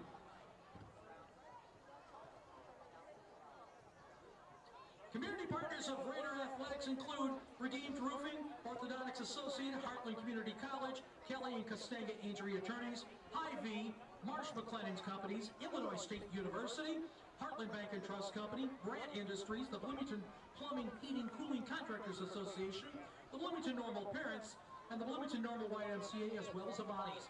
Special thanks to our football meal sponsors, Red Raccoon Games and Decorators Grocery, Bandanas, Carl's Ice Cream, La Gondola Spaghetti House, TP Dough, Muncie's Pub, Moe's Southwest Grill, and Blono Pizza. I'd like to thank all these businesses for being our community partners, and if your business is interested in advertising opportunities with Raider Athletics, contact our athletic department to learn more about you can support Raiderville athletes and promote your business at the same time. Before we resume, let's hear from a couple more of our community partners, Hy-Vee, Bloomington Plumbing, Heating, Cooler Contractors, and Avani's. In addition to finding a helpful smile in every aisle, you'll find a whole lot more at Hy-Vee on Veterans Parkway in Bloomington. Fill up your car, get groceries, and pick up dinner too at the Market Grill at Hy-Vee at Veterans Parkway in Clearwater Drive, Bloomington. Are you looking for a career with great pay and benefits, no debt education, job security, and many opportunities for advancement? Then consider a career in the plumbing and piping industry. Visit the Bloomington Normal Plumbing, Heating, Cooling Contractors Association website at bnphcc.com to find out how to get started in this demanding, satisfying, and challenging career. Life is worth enjoying. Avanti's is the perfect way to enjoy every moment. Hey, welcome back to ClutchSportsIL.com. We're about ready for some second half action from Fred Carlton Field. Your score's 21-12. Normal West leads the host Bloomington Purple Raiders, and Bloomington received the first half kickoff, meaning that they will send this one away into the arms of Normal West. Dalton Carmine and Michael Goff coming at you from the booth. Really entertaining game, as we've talked about so far here, Michael. Yeah, it certainly has been. Dalton started off more of a defensive game and has evolved as that first half came to a close into more of an offensive game. I'm excited to see how this second half is going to start. If it's anything like the first half, we're in for a treat. Excited, you and me both, partners. A really, really good game, and these halftime adjustments that both of these coaches have made I think are going to become pretty apparent early on in this second half. And usually I have pretty good intuition, pretty good insight as to what a half of football may look like. I don't really know for this one, partner. There's been a lot of parity. We've kind of seen it all. Yeah, we certainly have. We've definitely seen both sides on the ball in action here tonight, and you've seen the strengths on both Normal West and Bloomington. And again, it's been those little bit of times there where one team is just able to capitalize on that small mistake that has led to much of the scoring here in this one. Indeed, and especially on the Normal West side, I think, as Mangrum takes a snap here and hands off to his handyman Mulbauer, who's hit hard but is able to get very close to a first down. But I think for Coach Fincham and Normal West, you got to be happy with those big plays that you got from Mulbauer, from Mangrum, from MGS, Lee Given Smith in the end zone. But you probably would like to see a little bit more consistency in terms of just on a play-by-play basis, string some first downs together, put the pressure on the defense of Bloomington, keep them out there for longer, keep the ball longer, run the clock down, as the flag on the previous play is picked up.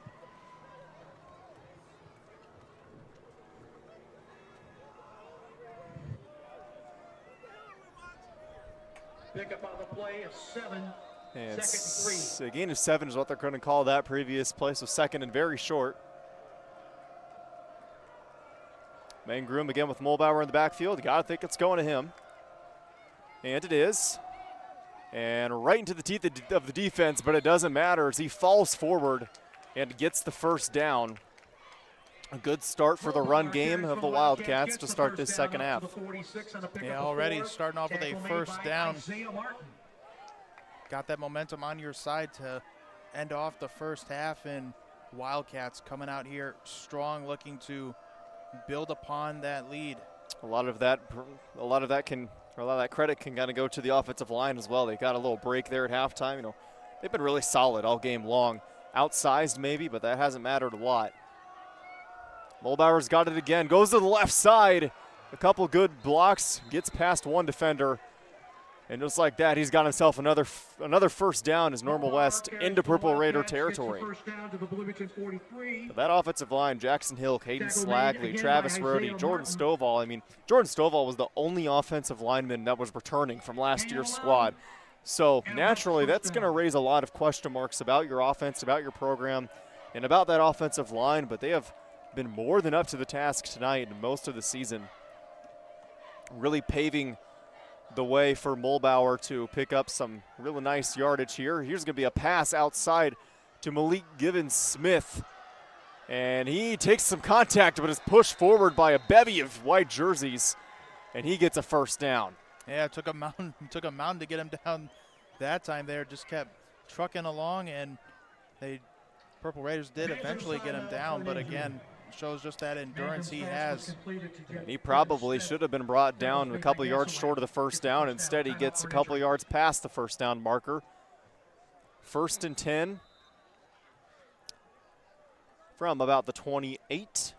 Normal West taking an extra second here to get the signals from the sidelines. A touchdown here would really set the tone for the rest of this ball game.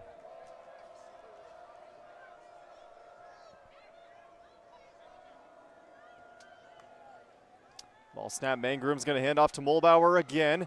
Now to the outside, can anybody catch him? cuts back inside, takes a hard hit, but another huge pickup. This Normal West offense, highlighted by Cody Mulbauer, is rolling. Yeah, relentless. Is there laundry on the field? It looks like it on the far side. And it's going to be holding on the offense, so a great pickup, but it's going to be negated. First and goal, Normal West. As everybody trying to figure out what's going on here, but I got a good look at the referee. It is holding, so push Normal West back. The offense, 10-yard penalty from the spinal foul. Replay, first down. 10-yard penalty in high school.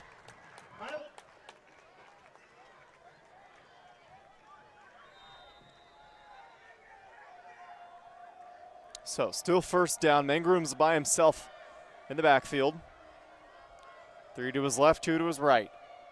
Lots of options, sends one in motion. That's Baskins. Baskins going to take the handoff on the jet sweep and can't get back to the original line of scrimmage.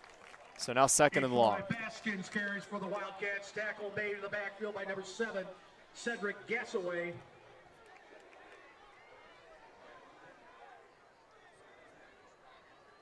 Loss of a yard on the play, second down.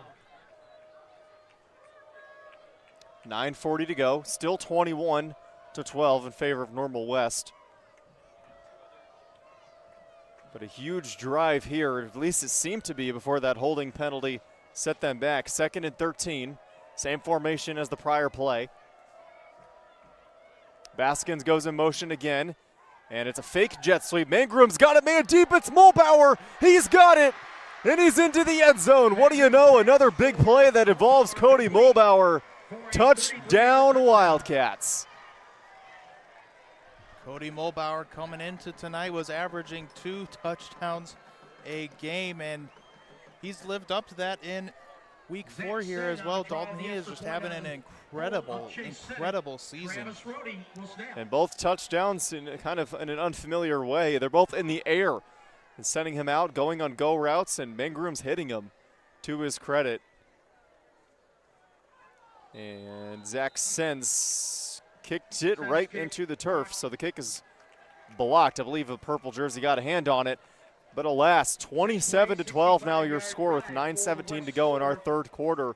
Normal West marched right down the field, and despite the penalty, Mangroom was able to find Mulbauer for their second deep touchdown pass of the game. And now Bloomington's got to respond before Normal West puts some more points up on the board.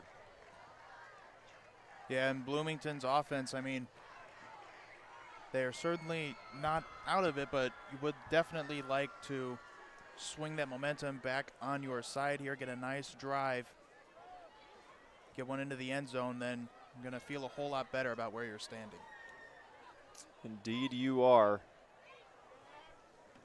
And Husarek is ready to send this one away again. Bloomington's had some success in the kick return game. The first one of the entire game at the very beginning of our first quarter went for about 40 yards. And that's a really good kick that'll be cut off by Childers. He's going to take it and hope for some blocks towards the sideline, and a really nice tackle. Good strong tackle there from Cade Gonzalez, the 6'2 junior. The Raiders. Childers. So for the offense of Bloomington High, I think the message here, whatever you did on that last drive of the first half, do that again. And I believe that's probably what Coach Mulcahy was saying to his squad in halftime, like, hey, here's what we fixed, here's how we did it, here's how we can continue to do it. Yeah, I couldn't agree with you more. I mean, it was a near perfect drive. Just things were fantastic. Chestnut up the middle. And plenty of Normal West Wildcats there to take him down after a gain of a couple. Chestnut carries for the Raiders. Tackle and one of the white jerseys still down. Injury time. And play is going to be blown dead. As Markel Gibbs struggling to get up. Hopefully he is all right. A very physical start to this third quarter. Lots of hard hits, lots of blitzes, lots of just guys going at each other. both sides, they know how important this game is. They really do. You know, you're hitting the middle part of your season. Can't really use the excuse that it's early on in the season too much anymore. I think you certainly can to an extent, but both squads know that a win here would be very resume boosting, and, you know, it, of course, propels you up to closer to that 5-win mark when you secure yourself a playoff spot. Yeah, absolutely. Again, like you said, a big game here. Bloomington going into tonight undefeated. They're certainly going to want to keep that going. A 4-0 start, you have to feel real good about your season. And both of these squads participated in the 6A, Class 6A playoffs a year ago. Bloomington, actually both squads, won in round 1 and took a loss in round 2. For Normal West, they have been kind of stuck in a, I don't know what the metaphor is to use, but a hamster wheel of death when it comes to the playoffs. They keep matching up with Chicago Simeon and beating them at home. But then they go on the road in round 2 and face a team that nobody in Illinois wants to face, the East St. Louis Flyers, who are probably on their way to another state title this year, if I'd take a guess. Hamilton keeps this one. And a good gain here, close to first down. But to my point, Coach Fincham probably hoping that he has a little bit better of a fortune when it comes to the postseason. And how do you do that? How do you do that for yourself? You win these types of games. Yeah, you certainly do. For a Raider first down. And just barely enough for Bloomington's first down of the third quarter with 8:46 to go. 27-12, Normal West.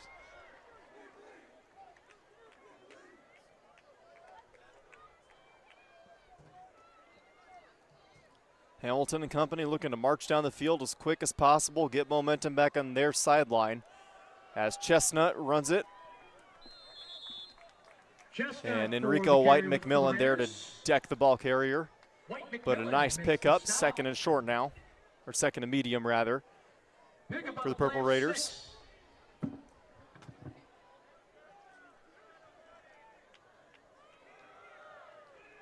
And Chestnut again, similar result that time. Will set up third and medium. The run game at times has been there for the Purple Raiders, but at times the defensive front of Normal West is really standing strong. You could find that, go back to finding that balance in the offense. You really put Normal West on their heels. Yeah, you certainly do, and that is exactly what Purple Raiders want to do here. They want to feel like they are in control of this game.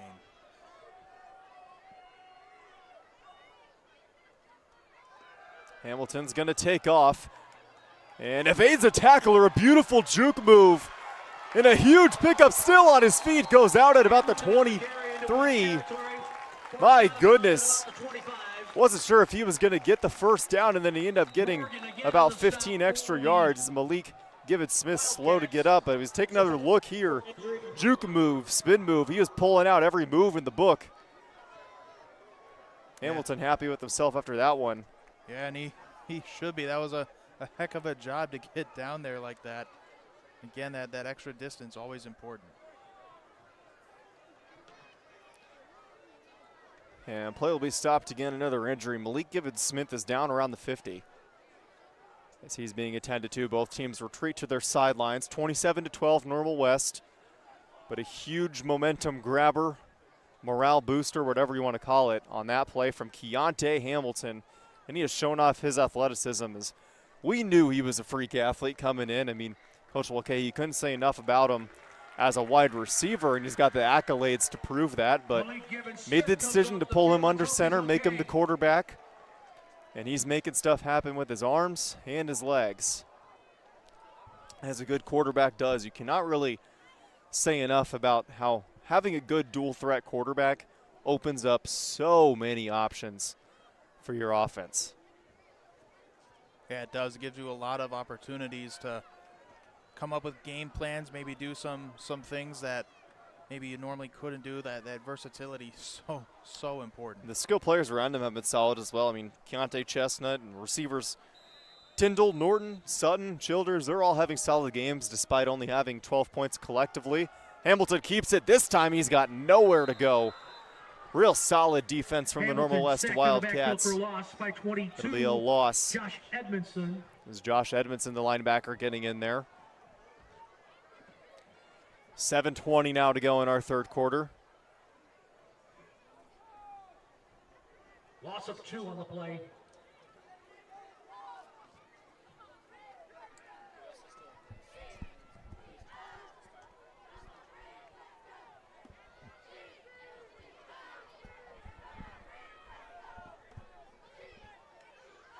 Hamilton takes this one. It's going to be another jet sweep. Hand off to Childers, who dives forward. May have got the first down, but a real nice formation, real nice scheme.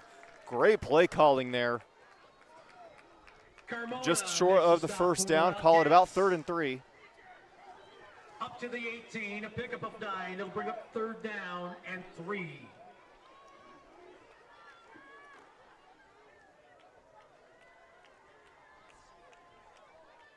And a big 3rd down and 3 at that. I would assume you probably keep your offense on the field if you don't get it here, but you would love to convert it here. And here's a handoff, and they will convert it and get plenty more. Cedric Gassaway, the ball carrier, number 7, doesn't get a ton of touches in the backfield, but took advantage of that one. A big first down. Will be spotted at the 11, 1st and 10. Bloomington not wasting any time. Right back to Gassaway they go. He's headed to the end zone. And a real nice tackle by Enrico White. McMillan just saved a touchdown. Another really good run from Gassaway. Gets it down to the A valiant effort there, and I mean just a few yards shy. About 2 yards to go. Back to Gassaway. If it ain't broke, don't fix it. 3 straight runs right up the middle, and the Purple Raiders get 6 more on the board. A huge touchdown there for Bloomington. They needed that one. That's a good drive there, good push by the Purple Raiders. They just kept pushing and pushing and pushing. That endurance, indeed, perseverance came through. Indeed, real good play calling, by Coach Mulcahy there to figure out, hey, this is working. The offensive line's holding up. Might as well keep going to it. As the extra point is up and good. Dedakian puts it right through, so now 27-19. Normal West still's got the lead, but Bloomington will not go away. 5 minutes and 50 seconds to go, and talked a lot about coaches and adjustments and all this, that, and the other about the coaching staffs, but for Normal West, I would think coaching staff's got to be really happy with overall both sides of the ball. Yeah, I would agree. I think both coaches overall happy with how their teams are going. Again, very, very, very few mistakes have come into play, and again, that's what's led to most of the scoring here. I really love Bloomington's determinants on keeping the drives going to those same guys. Normal West has been sticking their defense strong and taking advantage of some absolutely amazing catches and carries into the end zone. It has been a couple different offensive strategies, but they've both really worked, and it has made for quite the game thus far. And moreover, if you go back, multiple years, even over a decade, 14 straight postseason appearances for this Normal West squad, and that's the second longest streak in the conference, only behind Normal Community. So they are finding ways each and every year to come out on top in enough ball games to secure themselves a postseason spot. Bloomington as well, a playoff team last year, won a game as a short squib kick is picked up, and a pretty decent return there by Keshawn Jones. So Bloomington's got momentum back on their sideline. Hopefully their offense can turn into defense. Need to stop the Wildcats. Need to keep them off the board. It's 27-19 Normal West. Yeah, that'll be a big key here. Bloomington's defense has been strong overall in this one.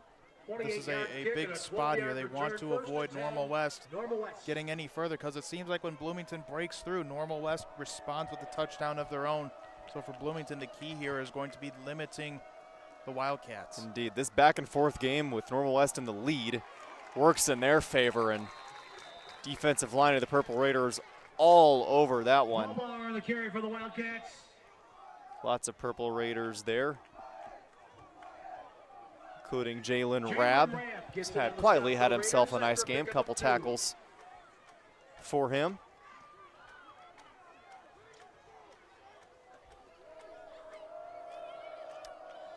Just over 5 minutes to go in our third quarter. We are approaching crunch time. Handoff, fake handoff to Mulbauer. Now a pass over the middle on a slant. The intended receiver, Marcion Williams, in and out of his hands. And there you go. All of a sudden, 3rd and 8, and the clock is stopped. Wildcats need a big third down pickup here.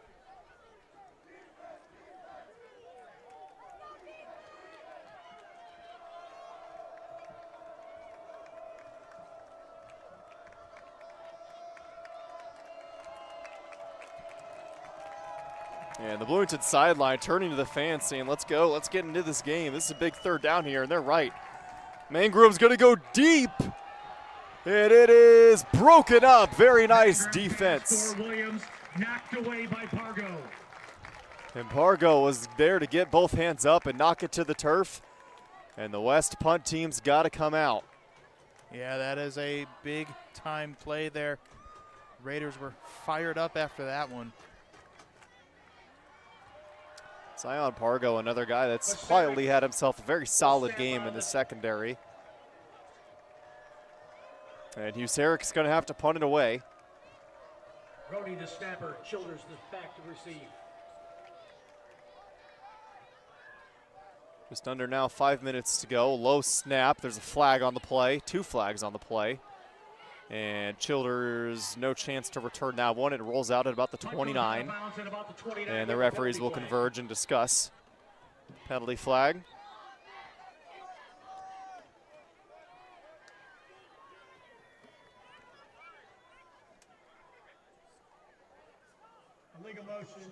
And we have another rare penalty you don't see too often at the high school level, an illegal motion. Purple Raiders will take it. Good field position again, just barely in their own territory. Or rather on their own 35, so not bad. Couple bright spots on that last offensive drive for Bloomington. Weren't able to put it all together at the end.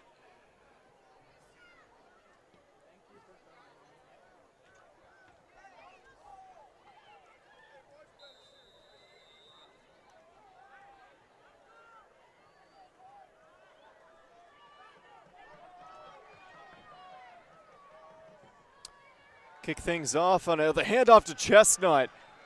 And a real nice job there. That was Efoy Baskins coming in from the edge linebacker. Pardon me, Nasir Hurd was the one there for the tackle. There'll be a loss of about 2.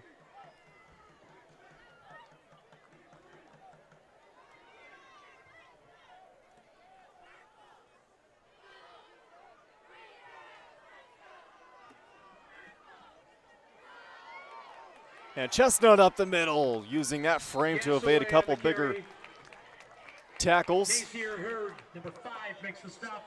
And Hurd's there again for the tackle, but cuts the down and distance into 3rd and 4. Another handoff, Chestnut. And hit around his ankles, but was able to fall forward. I believe he got that first down. That's going to be really close. Chestnut on the carry for the Raiders. Gets up to the 45. Tackle was made by DJ Morgan. And before they decide where they're going to spot the ball, looks like Chestnut struggling to get up, so we'll send the trainer out there to attend to him.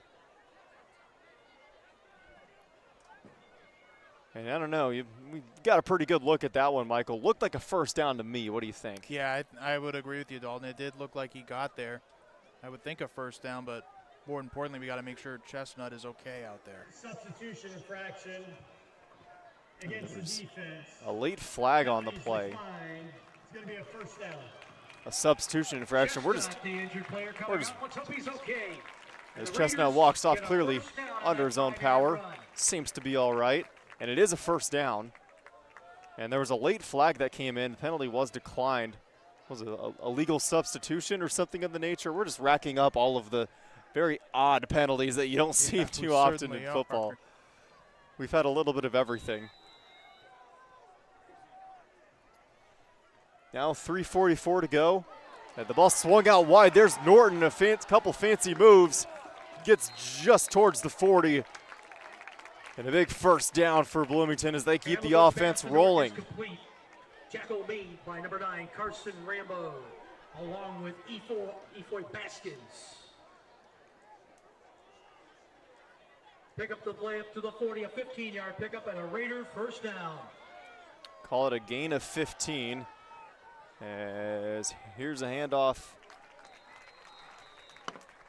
to the newly entered Brian Kinkella. For the Raiders. Stop was made by Ryan Carmona. Kinkella's been pretty solid at junior, 118 yards, 2 touchdowns, with Kevion Chestnut heading to the sidelines to be attended to. Kinkella will presumably get quite a few handoffs here.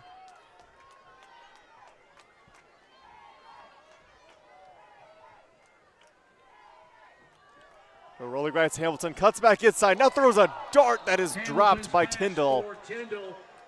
Had the man look like Hamilton was just about to take off with his legs at the last second, pulled it back and threw a bullet Tyndall wasn't quite ready for.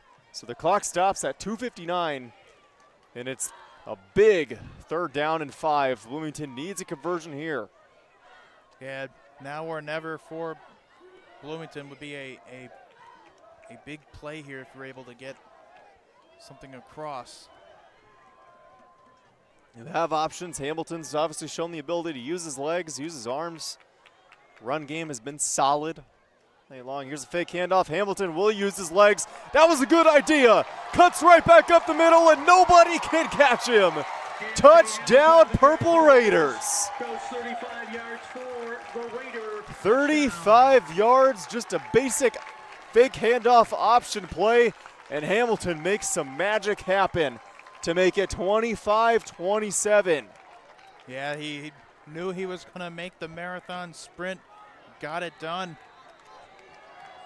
And again, this back and forth battle continues. And offense, yep, not shockingly, the offense will stay out there with a big 25-27 game. Could tie things up here if Bloomington can get in for the 2-point conversion, but they will not as Kinkella is blown up. So 0 for 2 on 2-point conversions are the Bloomington Purple Raiders. It's playing a big part, much bigger part than one would think. 27-25. Normal West has the lead, and they will get the ball back. No time to panic here if you're either side. If you're Normal West, I think you really got to slow yourself down. Yeah, you do. You got to take a step back, realize you still have the lead, so you got to focus now on rebounding, get back over into that end zone as quickly as you can. I think the Wildcats' goal here before the end of the quarter, get back into that end zone.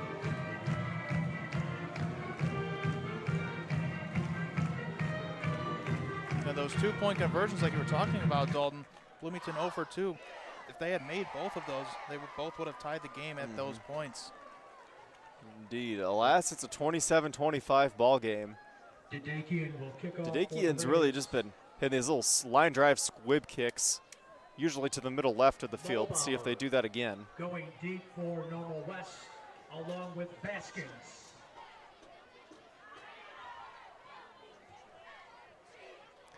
And I think they just don't want to kick it to Malik Givens-Smith again, because that means, you know, usually bad things for the kicking team. It's going to go back, and Baskins is there to receive it. He'll take it. Has a little bit of space up the middle, but is eventually going to be pushed back at about the 33. Seen a little bit of everything in this game, and Normal West will take over possession. And hopefully for the Wildcats, retake the momentum as well. Baskins on the return for the Wildcats from the 14-yard line. Get a good look at the huddle there for Normal West. Coach Fincham giving some last-minute instructions of what the game plan is for this drive. They've had success on the ground, had success in the air, but mostly their success has come in the hands of their halfback. That's Cody Mulbauer, who gets it now on the right side, has a couple blocks, stays on his feet and hits the deck at the 40. Probably a lot of that is what we're going to see from the Wildcats throughout the rest of this ball game. And look, up to the 40. IHSA Mark makes the stop.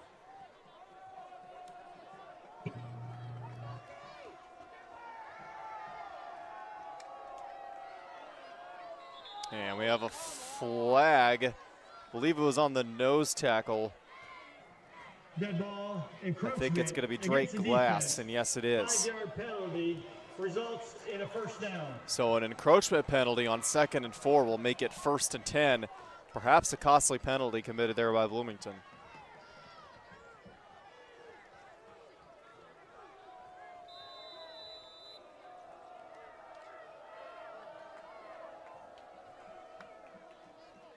Ingram's going to hand off to Mulbauer again. Bloomington there to take him down. Mulbauer just racking up yards after yards after yards. Anytime he touches the ball, you know you're going to get something positive. Makes the stop. 2nd and 7 now. Pickup of 3 on the play.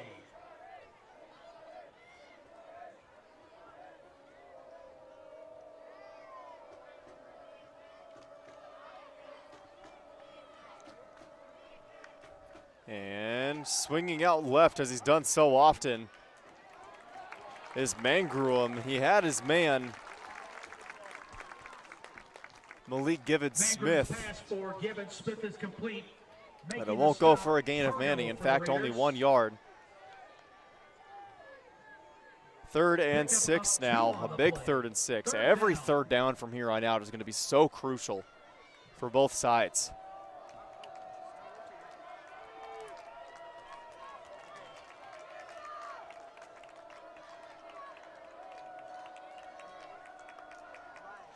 Ingram, of course, hands off to Mulbauer, who barrels forward for a couple. I don't think that's enough for a first down.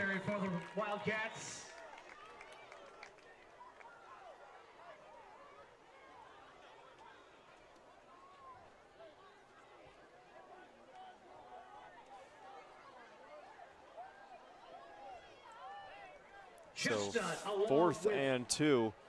And it was Chestnut and Glass who were the first two there to take him down. Is the offense going to stay out on the field here? 4th and 2. The offense is going to stay on the field. 20 seconds to go in the 3rd quarter. Handoff Mulbauer, evades one tackler, dives forward, and I believe he got it. Mulbauer carries for the Wildcats. Martin makes the stop. Yes, and from our line judge, extends that right arm, and we have just barely have a first down as the clock runs down to 5, 4, 3, 2, and 1. The end of our 3rd quarter. We have a great finish on hand. 27-25. Normal West leads the game, has the ball, and is surging. Just barely converting that 4th down. And I would think, Michael, there has to be a lot of handoffs to Cody Mulbauer the rest of this game, as long as Normal West has the lead, right? Oh, absolutely. I mean, Cody Mulbauer is a machine out there on the field. You know, when he has the ball, he is going to go for distance and get as far as he can. So I think game plan has to be get the ball to Mulbauer, especially in a 2-point game here. Key is distance and getting that quickly so you can keep getting the ball back over and over. Get back out there. He's a big player for Normal West, and how they run their game plans, I don't think it'll be any different. And Bloomington's found themselves in adversity before. Just trying to find ways to come out of games on top. Go 1-0 every day, according to Coach Mulcahy. He emphasized lots of points, including consistency. Always one of my favorite coaches to talk to. Yeah, and you know, Dalton, he says 1-0 every day. That's not just in games. That's in practices. That's in everything outside of That's in class the games, as well. In class everything. He says win every practice, win at everything you are striving for. And again, I think it's such a great motivational quote and certainly a great motto to have for your program. Indeed it is. He's a great role model for these athletes. As the fourth quarter is about underway, a Wildcat formation. Baskins going to take the snap and keep it. But yeah, if you can start every day thinking, how can I go 1-0 today? I think you're going to be pretty successful in most everything that you do. And case in point, the Purple Raiders are 3-0. Granted, they're on the ropes here, trailing 2 at the start of our fourth quarter.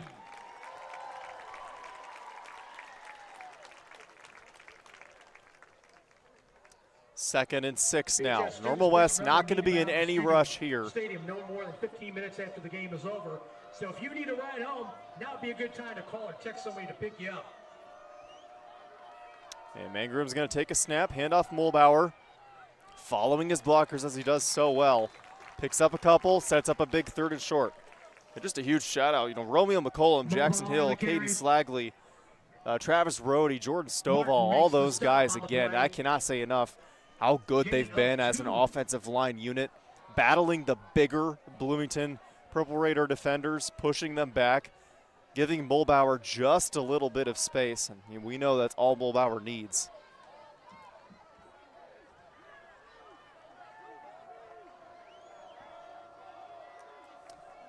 Sending a man in motion. Now turning to the right, handing it off. The play's blown dead.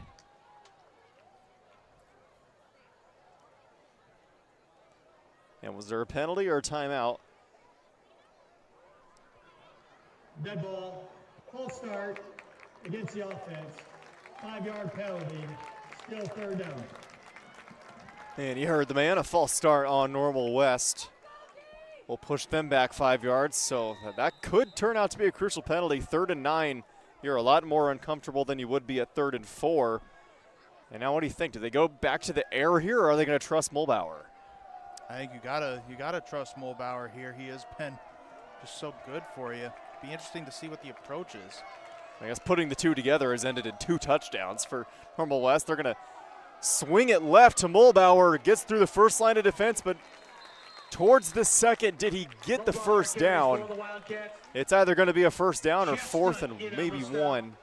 A good tackle by Kevion Chestnut. And call it about 4th and 2, 4th and 3. Would assume the offense is going to stay out there. Yes, they are. The Bloomington fans, sidelines, cheerleaders, everybody getting into it. A huge 4th and 3 here. As this place is rumbling.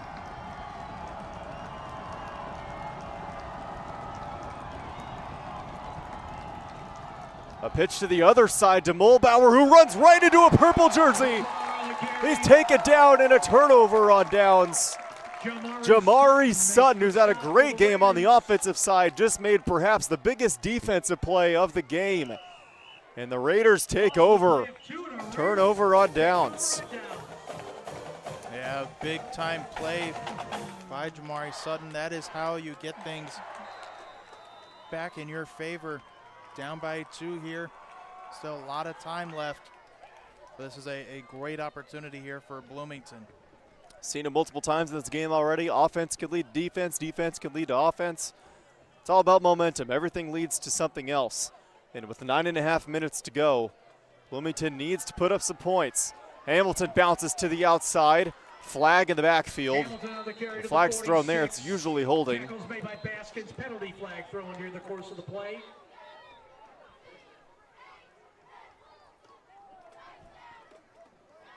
As referees chatting with each other. And it is going to be holding on the offense, I believe. So that gain will be canceled out.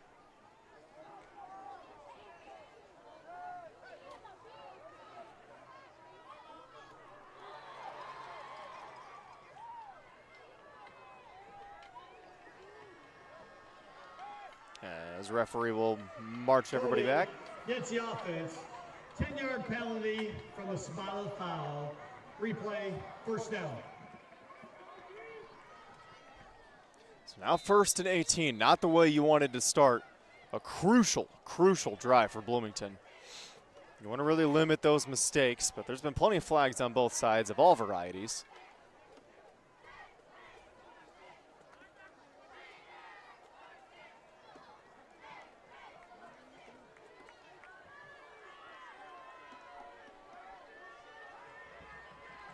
Hamilton alone now sends a man in motion, fakes a handoff, he'll keep it and run left, and is able to get past the original line of scrimmage, now down the sideline. A huge pickup. Efoy Baskins might have just saved a touchdown, but Hamilton able to stay on his feet, stay in bounds, and we have another penalty. Another penalty in the backfield will move Bloomington back. It's holding again, I believe.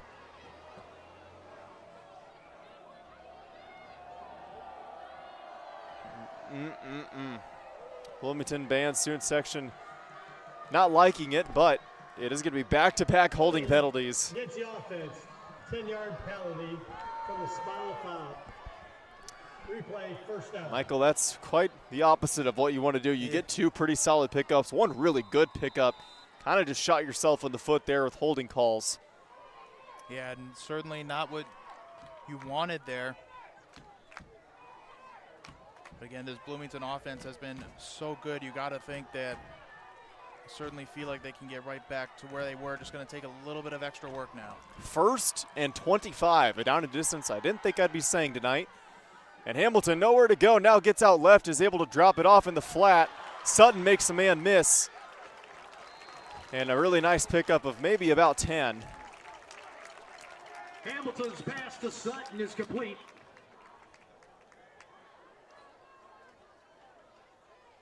And some substitutions being made. Purple Raider sideline, and Sutton hits the deck as he gets back to the line of scrimmage. Pick up on the play of about 13. Officials timeout for an injury. And another injured player, Sutton, looking for some help. But 8 minutes to go. Normal West 27 and Bloomington High 25 is your score. Normal West leads it by 2. Bloomington offense, a couple good plays that have been ruined by some holding calls that have pushed them back, but 2nd and 11 is certainly doable. Sutton is the injured player. Let's hope he's okay. Sutton off under his own power. He'll be looked at as well. 14-yard gain was the last play, so Bloomington can keep plays like that up. I think they'll be in the end zone in plenty of time. Oh, gosh, yes.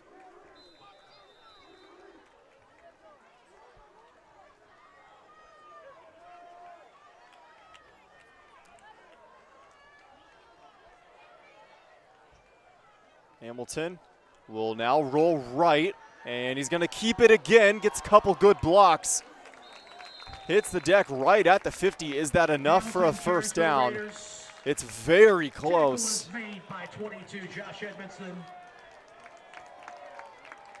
And they are going to move the chains. Unbelievable.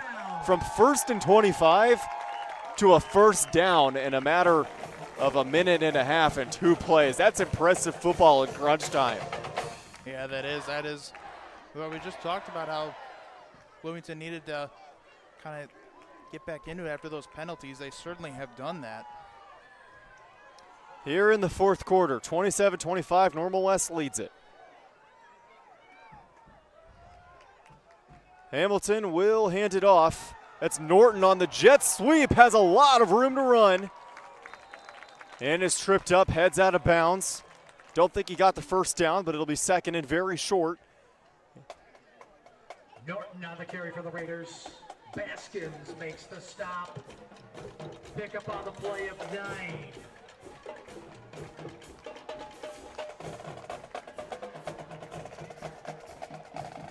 Now 6.5 to go after a big pickup. 2nd and 1, maybe even 2nd and inches. Hamilton's got 2 men with him in the backfield. I got to think this ball's going to one of them, and it's going to Gassaway, who pushes himself forward a couple extra yards. Another fresh set of downs as the train that is the Bloomington High offense keeps on chugging along. At the 36, and the Raiders get a first down on a 5-yard run.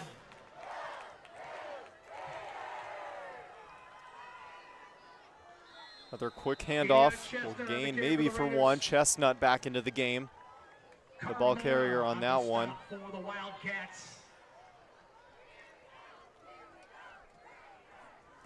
And Carmona, who's got to have at least 3-4 tackles, was there for the tackle on that one. 5:50 now to go. Bloomington's got to keep it up.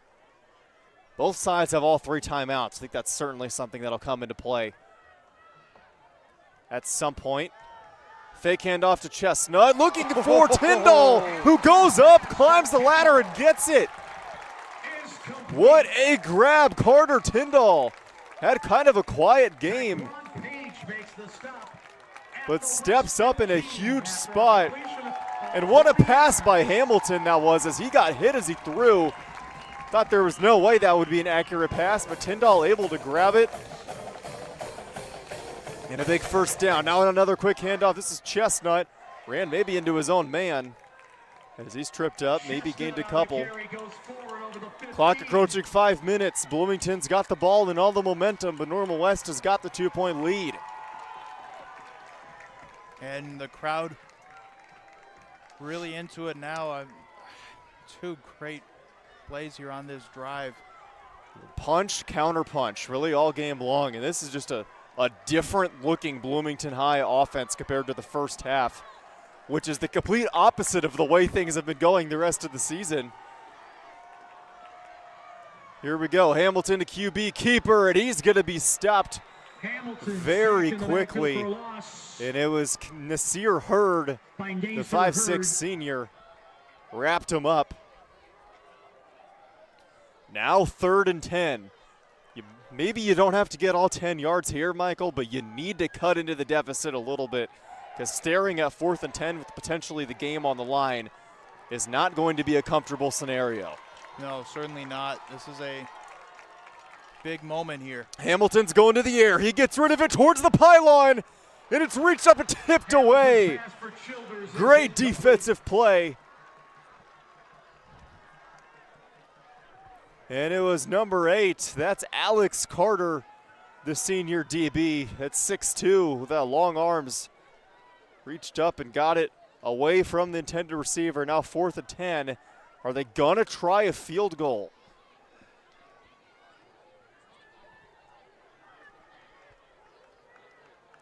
A field goal would give them the lead. It would be from about 31, give or take. Nope, the offense going to stay out there. Huge play here. Bloomington needs 9 to get the first down. And they trail 2. Hamilton swings it right, has a man. Incomplete, a late flag comes out. The intended man was Tyndall. It was a great pass, just better defense. Now the most important thing, Michael, who is the flag on? Yeah, that'll be the key here. Referees converge. You got to get this call right. And it's going to go against the defense. Not sure what the actual call is itself, but Bloomington's going to keep the football. No turnover on downs.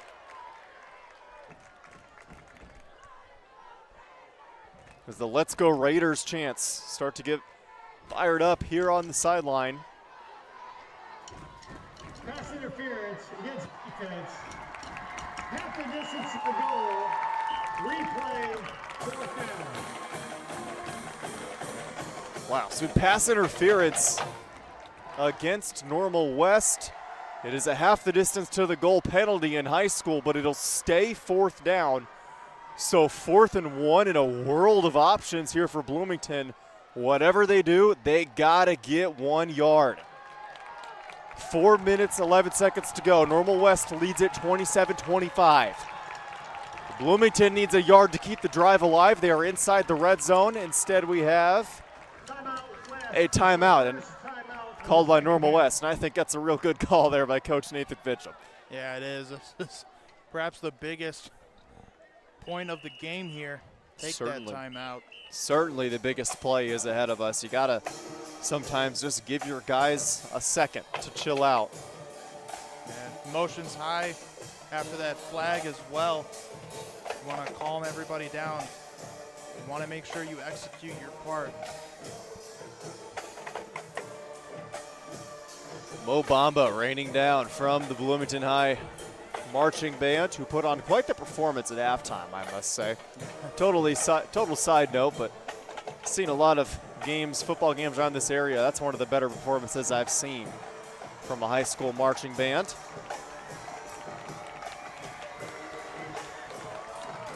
Everyone hyped up on the Bloomington Raiders sideline. Just over 4 minutes to go. Can they get a yard? Hamilton under center and 2 guys behind him. It's a pitch out to Chestnut, who spins, nearly got into the end zone, but that's plenty for a first down. First and goal from about the 2. Tackle made by Page along with 99, White McMillan.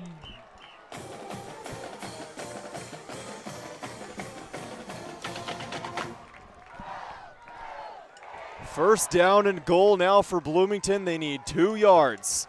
27-25, Normal West leads it.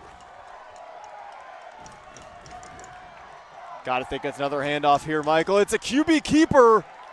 Did Hamilton get in? Yes, he did. The call from the line judge and an uproar from Bloomington High. They have their first lead at 31-27 with 3:39 to go in the game. Keontae Hamilton again on the QB keeper. Heck of a job there by Bloomington. They executed their plan there. They took advantage of that drive, having momentum on their side. Not used to having to run this late in the game, scrambling to take the lead, but they have gotten it first time in this one. If they could convert this 2-point conversion, it'll make it a 33-27 ball game, which would mean Normal West needs a touchdown. Hamilton keeps it going to the left. He dove for it. Don't think he got there. He did not. And that is a crucial stop there from Normal West. Now 31-27. Bloomington's now got their first lead. But a touchdown from Normal West would put them in a great spot, whereas if that 2-point conversion was converted, it would only tie the game. So lots of factors, lots of things you could point at, but just happy we got a real good football game that we got to broadcast here tonight, Michael. Nowhere else I'd rather be. No, me neither, Dalton. This has been a lot of fun to watch and take in from our view. One of the best in the house. Indeed, right on top of the press box we are. We got a great look at everything. We're going to have a great look at a wild finish. 31-27 is your score. Bloomington High leads Normal West. They have just secured their first lead of the entire game.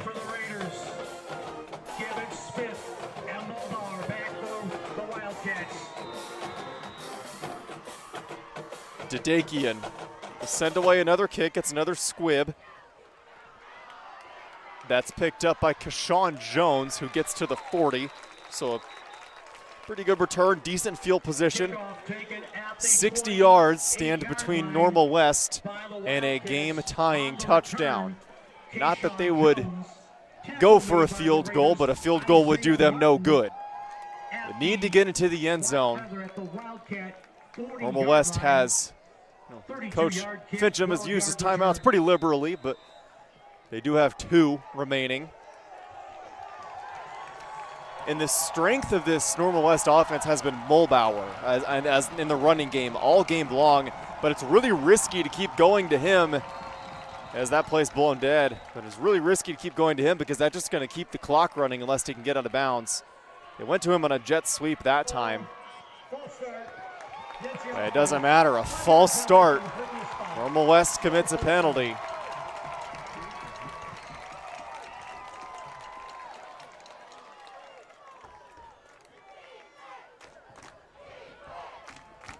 Defense chants are thunderous from this Bloomington High student section and fan section, and the players are loving it on the sideline.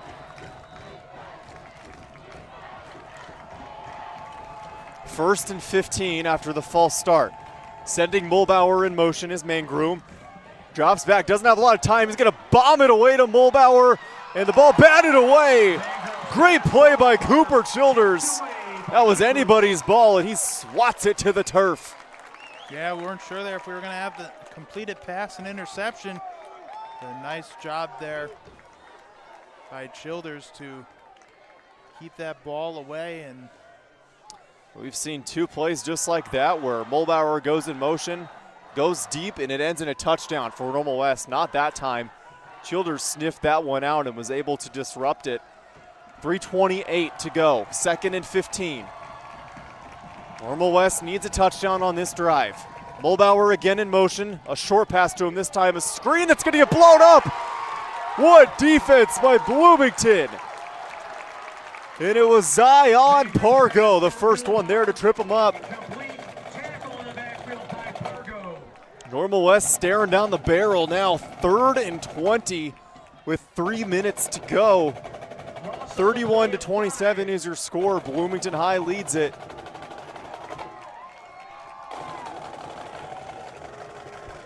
And the crowd's never been louder, never been more into it. 3rd and 20, Mangram's gonna be going to the air here. An extra man deep, that's Childers. Playing safety, Mangrum lets one fly over the middle and it's intercepted. It's intercepted by Jordan Norton right at the 50. What a time for your first turnover. Bloomington forces Mangrum into an uncomfortable situation. And number 5 in purple, who's had a really solid game offensively, makes the biggest defensive play of the game. And the good times keep rolling for Bloomington. Ever since taking their first lead here of the game and leading now, I mean, everything has been going their way thus far. Defense, now an interception. Just a nice job here, and feels like the team's really found their groove here in the late stages. That was hands down just an incredible defensive stand. They did not let Normal West get anything going. And now you're going to see a whole lot of this. Chestnut bust one through the defense. It picks up about 14. Chestnut's just going to run some more. Gets the yardage for the Raider first down. Now Bloomington's not going to be in any hurry here, and they don't need to be. 31-27, Bloomington leads it. A 1st and 10 with 2:20 to go. They have come back. Over at Danville. Centennial beats Danville 14-7. 2:10 now to go. Bloomington's going to take all the time they can without forfeiting a delay of game penalty. Probably a lot of handoffs to Kevion Chestnut. Right on cue, he picks up about 3 or 4. Good defense there from Normal West. And do we have a timeout? Timeout West. Their second charge timeout of the second half. Coach Nathan Fincham will call Normal West's second timeout of the half, meaning that they have 1 left. And what a wild ride this 4th quarter has been, partner. Just a really incredible performance by Bloomington to not hang your head and instead power through all the mistakes that you've made to take the lead. And they're in really golden position here. They assume they're just going to run the ball from here on out. Yeah, you might as well run the ball, try and add on to that lead. Again, a 4-point lead, not safe from a last-minute touchdown here. That's certainly on their minds. But I mean, throughout the majority of this game, it looked like Normal West was going to come away with it, and Bloomington staging a comeback late here as they're bidding to go 4-0 to start their season. They are not far away from doing just that. Gasaway on the carry. Gasaway is hit behind the line of scrimmage. Stop made by Marcus Letcher. So 1:50 to go now. 31-27 Bloomington still. It's 3rd and 9. We presume they're going to run this clock down. Instead, I think we have another timeout. Yes, we do. Coach Fincham's going to call his final timeout. So both squads will talk this over, and I would presume here, partner, it's got to be another run up the middle. Probably won't get the first down, but Then Bloomington could either run the clock down again and punt it. You could attempt a field goal if you feel comfortable enough in doing so. But Purple Raiders got to be feeling good. Oh yeah, no doubt at all. And now Bloomington will be in control in the timeout column as well, as Normal West has used them all up. We'll see if that even comes into play here at all. But all eyes right now trying to see if we have another last-minute upset or Bloomington is going to tack on here and cement this one. At this point, not much would surprise me, partner. Run up the middle. Chestnut, who's at himself a great game, cuts to the middle, turning on the Jets, and he gets a first down, nearly a touchdown. And with no timeouts remaining, that should do it. Bloomington's going to walk out of here with a W after maybe a couple more plays. First and goal now with 1:38, and Bloomington up 31-27. West 7 after a 26-yard pickup.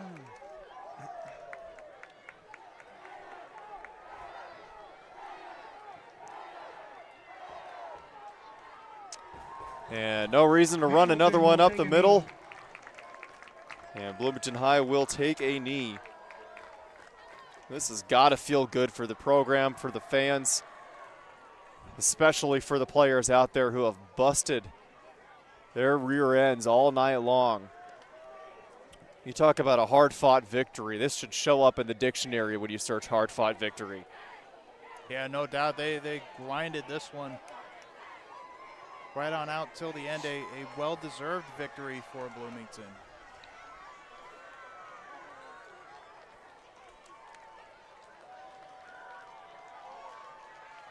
Lots of high fives, hugs, handshakes on the sideline as we just wait for the clock to run out on what was a phenomenal football game.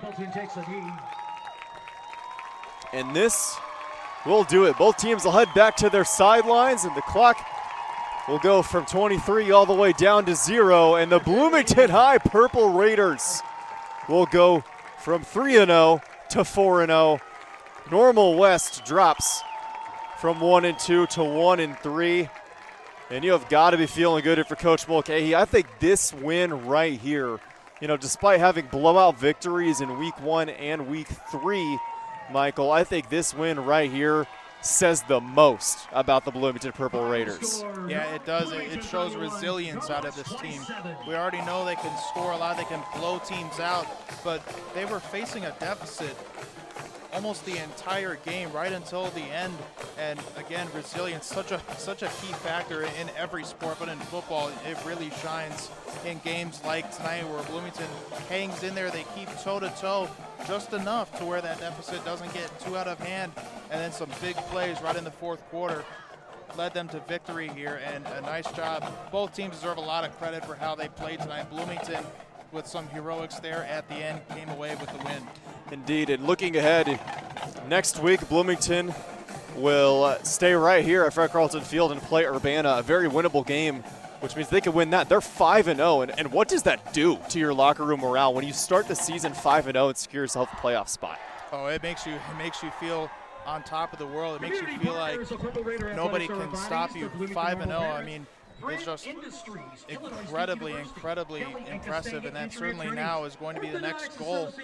And for Bloomington, I mean, when you put together the games to start you have had to your season 5-0, it doesn't feel like it's too far-fetched. And I'm incredibly intrigued to see how this Bloomington team plays other really solid teams. Speaking of solid teams, Normal West, I mean, despite the late loss, they were leading most of this game.